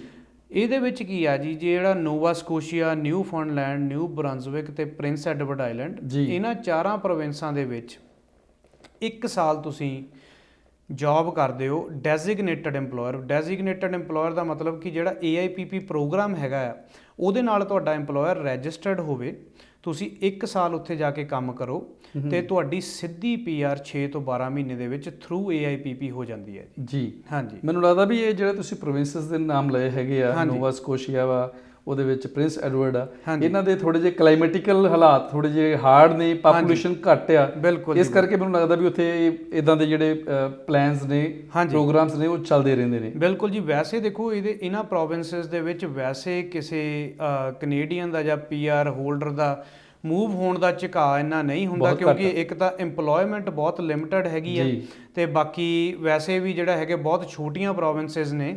ਉੱਥੇ ਹੁਣ ਜੇ ਕੋਈ ਟੋਰਾਂਟੋ ਤੋਂ ਜਾਊਗਾ ਤਾਂ ਦਿਲ ਲੱਗਣਾ ਬਹੁਤ ਔਖਾ ਹੈਗਾ। ਸੋ ਤਾਂ ਹੀ ਕਰਕੇ ਇਦਾਂ ਦੇ ਪ੍ਰੋਗਰਾਮ ਇਨ ਪਲੇਸ ਨੇ ਤਾਂ ਕਿ ਉਹ ਆਪਣੀ ਇੱਕ ਤਾਂ ਇਕਨੋਮੀ ਨੂੰ ਬੂਸਟ ਕਰਦੇ ਨੇ ਉਹਨਾਂ ਪ੍ਰੋਵਿੰਸਸ ਦੀ, ਤੇ ਕਈ ਜਿਹੜੇ ਕੈਂਡੀਡੇਟ ਹੈਗੇ ਆ ਫਿਰ ਬਾਅਦ ਦੇ ਵਿੱਚ ਸੈਟਲ ਵੀ ਉਹਨਾਂ ਪ੍ਰੋਵਿੰਸਸ ਦੇ ਵਿੱਚ ਹੀ ਹੋ ਜਾਂਦੇ ਨੇ। ਸੋ ਇਹ ਇਕਨੋਮੀ ਨੂੰ ਬੂਸਟ ਕਰਨ ਲਈ ਪ੍ਰੋਗਰਾਮ AIPP ਹੈਗਾ, ਬਟ ਇਹਦਾ ਲਾਹਾ ਜਿਹੜਾ ਹੈਗਾ ਇੰਟਰਨੈਸ਼ਨਲ ਸਟੂਡੈਂਟਸ ਲੈ ਸਕਦੇ ਆ ਜੀ। ਠੀਕ ਹੈ। ਤੇ ਭਾਜੀ ਹੁਣ ਪ੍ਰੋਗਰਾਮ ਦਾ ਜਿਹੜਾ ਸਮਾਪਤੀ ਦਾ ਸਮਾਂ ਹੋ ਚੁੱਕਿਆ ਵਾ, ਮੈਂ ਚਾਹਾਂਗਾ ਕਿ ਕੋਈ ਖਾਸ ਕੋਈ ਟਿਪਸ ਜਿਹੜੇ ਆ ਤੁਸੀਂ ਦਰਸ਼ਕਾਂ ਨੂੰ ਦੇਣੇ ਚਾਹੋ, ਕੁਝ ਇੰਟਰਨੈਸ਼ਨਲ ਸਟੂਡੈਂਟਸ ਨੂੰ ਜਾਂ ਵਰਕ ਪਰਮਿਟ ਜਿਹੜੇ ਹੋਲਡਰ ਨੇ ਉਹਨਾਂ ਨੂੰ, ਉਹ ਕਿਵੇਂ ਆਪਣੀ ਜਿਹੜੀਆਂ ਫਾਈਲਸ ਅਜੇ ਵੀ ਅਪਲਾਈ ਕਰਨਾ ਚਾਹੁੰਦੇ ਨੇ, ਨਹੀਂ ਕੀਤੀਆਂ, ਤੇ ਕੀ ਉਹ ਕਰ ਸਕਦੇ ਨੇ? ਇੱਕ ਤਾਂ ਮਨਜੀਤ ਭਾਜੀ ਮੈਂ ਇਹਦੇ ਵਿੱਚ ਇਹ ਕਹਿਣਾ ਚਾਹਾਂਗਾ ਕਿ ਇੱਕ ਤਾਂ ਆਪਣੀ IELTS ਜਿਹੜੀ ਹੈਗੀ ਆ ਉਹ ਜਿੰਨੀ ਛੇਤੀ ਆਪਾਂ ਨੂੰ ਡੇਟ ਮਿਲ ਰਹੀ ਆ, ਤੁਸੀਂ IELTS ਦਾ ਟੈਸਟ ਦਿਓ ਤੇ ਆਪਣੀ ਫਾਈਲ ਅਸੈਂਸ਼ੀਅਲ ਦੇ ਵਿੱਚ ਜੇ 1 ਸਾਲ ਦਾ ਐਕਸਪੀਰੀਅੰਸ ਹੈਗਾ ਆ ਤੁਸੀਂ ਅਪਲਾਈ ਕਰ ਸਕਦੇ ਹੋ। ਇੱਕ ਤਾਂ ਇਹ ਮੈਂ ਸਾਰਿਆਂ ਵੀਰਾਂ ਭੈਣਾਂ ਨੂੰ ਕਹਿਣਾ ਚਾਹੁੰਦਾ ਕਿ ਆਪਣੇ ਹਲੇ ਪ੍ਰੋਗਰਾਮ ਬੰਦ ਨਹੀਂ ਹੋ ਰਿਹਾ, ਹਲੇ ਚੱਲੇਗਾ ਪ੍ਰੋਗਰਾਮ। ਹਲੇ ਸਿਰਫ ਜਿੱਦਾਂ 12,000 ਫਾਈਲਾਂ 30,000 ਦੇ ਵਿੱਚੋਂ ਤੇ 20,000 ਦੇ ਵਿੱਚੋਂ ਸਿਰਫ ਕੁਝ ਹਜ਼ਾਰ ਫਾਈਲਾਂ ਹੀ ਹੋਈਆਂ ਨੇ, ਤੇ ਇਹਦੇ ਵਿੱਚ ਹਲੇ ਤੁਸੀਂ ਫਾਈਲ ਕਰ ਸਕਦੇ ਹੋ। ਜੇ ਹਲੇ ਐਕਸਪੀਰੀਅੰਸ ਨਹੀਂ ਵੀ ਪੂਰਾ ਹੋਇਆ, ਹਲੇ ਮਹੀਨੇ 2-3 ਮਹੀਨਿਆਂ ਨੂੰ ਪੂਰਾ ਹੋਣਾ ਹੈਗਾ, ਉਹ ਵੀ ਹੋ ਜਾਊਗਾ। ਬਾਕੀ ਇੱਕ ਟਿਪ ਮੈਂ ਜਿਹੜੀ ਹੈਗੀ ਬਹੁਤ ਆਪਾਂ ਅਣਗਹਿਲੀ ਜਿਹੜੀ ਕਹਿ ਲਈਏ ਕਰਦੇ ਹੈਗੇ ਆ ਇੰਟਰਨੈਸ਼ਨਲ ਸਟੂਡੈਂਟ ਜਾਂ ਵਰਕਰ ਵੀ ਕਹਿ ਲਈਏ, ਜਿਹੜੇ ਇੰਟਰਨੈਸ਼ਨਲ ਸਟੂਡੈਂਟਸ ਕਿਸੇ ਵੀ EMPLOYER ਨਾਲ ਕੰਮ ਕਰਨਾ ਸ਼ੁਰੂ ਕਰਦੇ ਆ, ਆਪਾਂ ਇੱਕ ਮੂੰਹ ਜ਼ੁਬਾਨੀ ਕੰਟਰੈਕਟ ਕਰ ਲੈਂਦੇ ਆ ਕਿ ਤੁਸੀਂ ਸੁਪਰਵਾਈਜ਼ਰ ਹੋ ਜੀ ਇੱਥੇ ਸਟੋਰ ਦੇ ਉੱਤੇ, ਸਾਲ ਬਾਅਦ ਤੁਹਾਨੂੰ ਲੈਟਰ ਦੇ ਦਾਂਗੇ ਸੁਪਰਵਾਈਜ਼ਰ ਦਾ ਜੀ। ਜਦੋਂ ਸਾਲ ਪੂਰਾ ਹੋ ਜਾਂਦਾ ਹੈ ਬਾਅਦ ਦੇ ਵਿੱਚ EMPLOYER ਕਹਿ ਦਿੰਦਾ ਹੈ ਕਿ ਨਹੀਂ ਮੈਂ ਨਹੀਂ ਲੈਟਰ ਦੇਣਾ, ਤੇ ਉਹਦਾ ਆਪਣੇ ਕੋਲੇ ਕੋਈ ਸਬੂਤ ਨਹੀਂ ਹੁੰਦਾ ਕਿ ਆਪਾਂ ਸੁਪਰਵਾਈਜ਼ਰ ਦਾ ਕੰਮ ਇੱਥੇ ਡਿਊਟੀਜ਼ ਨਿਭਾਈਆਂ ਨੇ, ਤੇ ਉਹ ਤੁਹਾਡਾ ਐਕਸਪੀਰੀਅੰਸ ਖਰਾਬ ਹੋ ਜਾਂਦਾ ਹੈਗਾ। ਸੋ ਜਦੋਂ ਵੀ ਕਿਸੇ ਵੀ EMPLOYER ਦੇ ਨਾਲ ਕੰਮ ਸ਼ੁਰੂ ਕਰਦੇ ਜੇ, ਜੌਬ ਆਫਰ ਰਿਟਨ ਦੇ ਵਿੱਚ ਜ਼ਰੂਰ ਲਓ ਤਾਂ ਕਿ ਤੁਹਾਡੇ ਕੋਲ ਪ੍ਰੂਫ ਹੋਵੇ ਕਿ ਤੁਸੀਂ ਕਿਹੜੀ ਜੌਬ ਦੇ ਵਿੱਚ ਹਾਇਰ ਹੋਏ ਹੋ ਤੇ ਤੁਹਾਨੂੰ ਬਾਅਦ ਦੇ ਵਿੱਚ EMPLOYER ਦੀਆਂ ਮਿਹਨਤਾਂ ਵਗੈਰਾ ਨਾ ਕਰਨੀਆਂ ਪੈਣ ਜੀ। ਬਹੁਤ ਵਧੀਆ ਸੁਝਾਅ ਆ ਜੀ, ਦਰਸ਼ਕ ਜਿਹੜੇ ਨੇ ਨੋਟ ਕਰ ਲੈਣ, ਕਿਉਂਕਿ ਇਹ ਅਕਸਰ ਵੇਖਣ ਵਿੱਚ ਸਮੱਸਿਆ ਆਉਂਦੀ ਆ ਕਿ ਜਦੋਂ ਅਸੀਂ ਕੰਮ ਕਰਨਾ ਹੁੰਦਾ ਉਦੋਂ EMPLOYER ਹੋਰ ਹੁੰਦੇ ਨੇ, ਜਦੋਂ ਪੇਪਰ ਵਰਕ ਦੀ ਗੱਲਬਾਤ ਆਉਂਦੀ ਆ, ਤੁਸੀਂ ਆਪਣੀ PR ਦੀ ਫਾਈਲ ਲਾਉਣੀ ਆ ਤੇ ਫਿਰ ਗੱਲਾਂ ਬਾਤਾਂ ਹੋਰ ਹੋ ਜਾਂਦੀਆਂ ਨੇ। ਬਿਹਤਰ ਆ ਕਿ ਜਦੋਂ ਵੀ ਕੰਮ ਸ਼ੁਰੂ ਕਰੋ ਤੁਸੀਂ ਪੇਪਰ ਜਿਹੜਾ ਡਾਕੂਮੈਂਟ ਵਰਕ ਆ ਉਹਨੂੰ ਪ੍ਰੋਪਰਲੀ ਕਰ ਲਓ। ਬਿਲਕੁਲ ਜੀ। ਭਾਜੀ ਤੁਸੀਂ ਸਮਾਂ ਕੱਢਿਆ, ਸਟੂਡੀਓ ਵਿੱਚ ਆਏ ਔਰ ਇੰਨੇ ਅਹਿਮ ਜਿਹੜੇ ਇਮੀਗ੍ਰੇਸ਼ਨ ਨਾਲ ਰਿਲੇਟਡ ਮੁੱਦੇ ਆ ਇਹਨਾਂ ਨਾਲ ਸੰਬੰਧਿਤ ਜਾਣਕਾਰੀ ਸਾਂਝੀ ਕੀਤੀ, ਬਹੁਤ ਬਹੁਤ ਧੰਨਵਾਦ ਆ। ਆਉਣ ਵਾਲੇ ਦਿਨਾਂ ਦੇ ਵਿੱਚ ਫਿਰ ਤੁਹਾਨੂੰ ਸੱਦਾ ਦੇਵਾਂਗੇ। ਜਾਣ ਤੋਂ ਪਹਿਲਾਂ ਇੱਕ ਵਾਰੀ ਦਰਸ਼ਕਾਂ ਦੇ ਨਾਲ ਆਪਣਾ ਸੰਪਰਕ ਨੰਬਰ ਫਿਰ ਸਾਂਝਾ ਕਰ ਦਿਓ ਜੀ। ਹਾਂਜੀ, ਆਪਾਂ EWC ਇਮੀਗ੍ਰੇਸ਼ਨ ਫਰਮ ਸਾਡੀ ਐਡਮਿੰਟਨ ਅਲਬਰਟਾ ਦੇ ਵਿੱਚ ਲੋਕੇਟਡ ਹੈਗੀ ਆ ਜੀ, ਤੇ ਫੋਨ ਨੰਬਰ ਜਿਹੜਾ ਹੈਗਾ ਆ 7802464848 780 246 4848 ਆ। ਕਾਲ ਕਰਕੇ ਐਨੀ ਟਾਈਮ ਅਪੁਆਇੰਟਮੈਂਟ ਬੁੱਕ ਕਰ ਸਕਦੇ ਹੋ ਜੀ। ਤੇ ਸਾਰੇ ਵਿਊਅਰਸ ਦਾ ਮਨਜੀਤ ਜੀ ਬਹੁਤ ਬਹੁਤ ਧੰਨਵਾਦ, ਇੰਨਾ ਟਾਈਮ ਸਾਡੇ ਨਾਲ ਜੁੜੇ ਨੇ ਤੇ ਇਨਫੋਰਮੇਸ਼ਨ ਹੋਪਫੁਲੀ ਇਹਨਾਂ ਨੂੰ ਪਸੰਦ ਆਈ ਹੋਵੇ। ਬਿਲਕੁਲ ਜੀ, ਬਿਲਕੁਲ। ਹਾਂਜੀ ਤੇ ਫਿਰ ਦੁਬਾਰਾ ਧੰਨਵਾਦ ਆ ਤੁਹਾਡਾ ਜੀ, ਤੇ ਮਿਲਦੇ ਹਾਂ ਆਉਣ ਵਾਲੇ ਐਪੀਸੋਡਸ ਦੇ ਵਿੱਚ। ਦੁਬਾਰਾ ਸੱਦਾ ਦਿੰਦੇ ਹਾਂ ਤੁਹਾਨੂੰ ਤੇ ਕੁਝ ਇਮੀਗ੍ਰੇਸ਼ਨ ਨਾਲ ਰਿਲੇਟਡ ਕੁਝ ਹੋਰ ਅਹਿਮ ਜਾਣਕਾਰੀਆਂ ਤੁਹਾਤੋਂ ਦਰਸ਼ਕਾਂ ਤੱਕ ਰੂਬਰੂ ਕਰਾਂਗੇ ਜੀ। ਬਿਲਕੁਲ ਜੀ, ਬਿਲਕੁਲ ਜੀ। ਸਤਿ ਸ਼੍ਰੀ ਅਕਾਲ। ਸਤਿ ਸ਼੍ਰੀ ਅਕਾਲ ਜੀ। ਸੋ ਇਹ ਸਨ ਸਰਦਾਰ ਅਨਮੋਲ ਸਿੰਘ ਨਾਗਰਾ, ਜਿਹੜੇ ਕਿ EWC ਇਮੀਗ੍ਰੇਸ਼ਨ ਦੇ ਇਮੀਗ੍ਰੇਸ਼ਨ ਮਾਹਰ ਨੇ। ਆਸ ਕਰਦੇ ਹਾਂ ਕਿ ਇਹ ਜਿਹੜੀਆਂ ਜਾਣਕਾਰੀਆਂ ਤੁਹਾਡੇ ਨਾਲ ਸਾਂਝੀਆਂ ਕੀਤੀਆਂ ਨੇ ਤੁਹਾਡੇ ਲਈ ਲਾਹੇਵੰਦ ਹੋਣਗੀਆਂ। ਆਉਣ ਵਾਲੇ ਐਪੀਸੋਡਸ ਦੇ ਵਿੱਚ ਕੁਝ ਹੋਰ ਮਾਹਰਾਂ ਦੇ ਨਾਲ ਤੁਹਾਡੀ ਗੱਲਬਾਤ ਕਰਾਵਾਂਗੇ ਜੀ। ਤਦ ਤੱਕ ਮਨਜੀਤ ਸਿੰਘ ਫਿਰਮਾਨ ਨੂੰ ਦਿਓ ਇਜਾਜ਼ਤ। ਧੰਨਵਾਦ।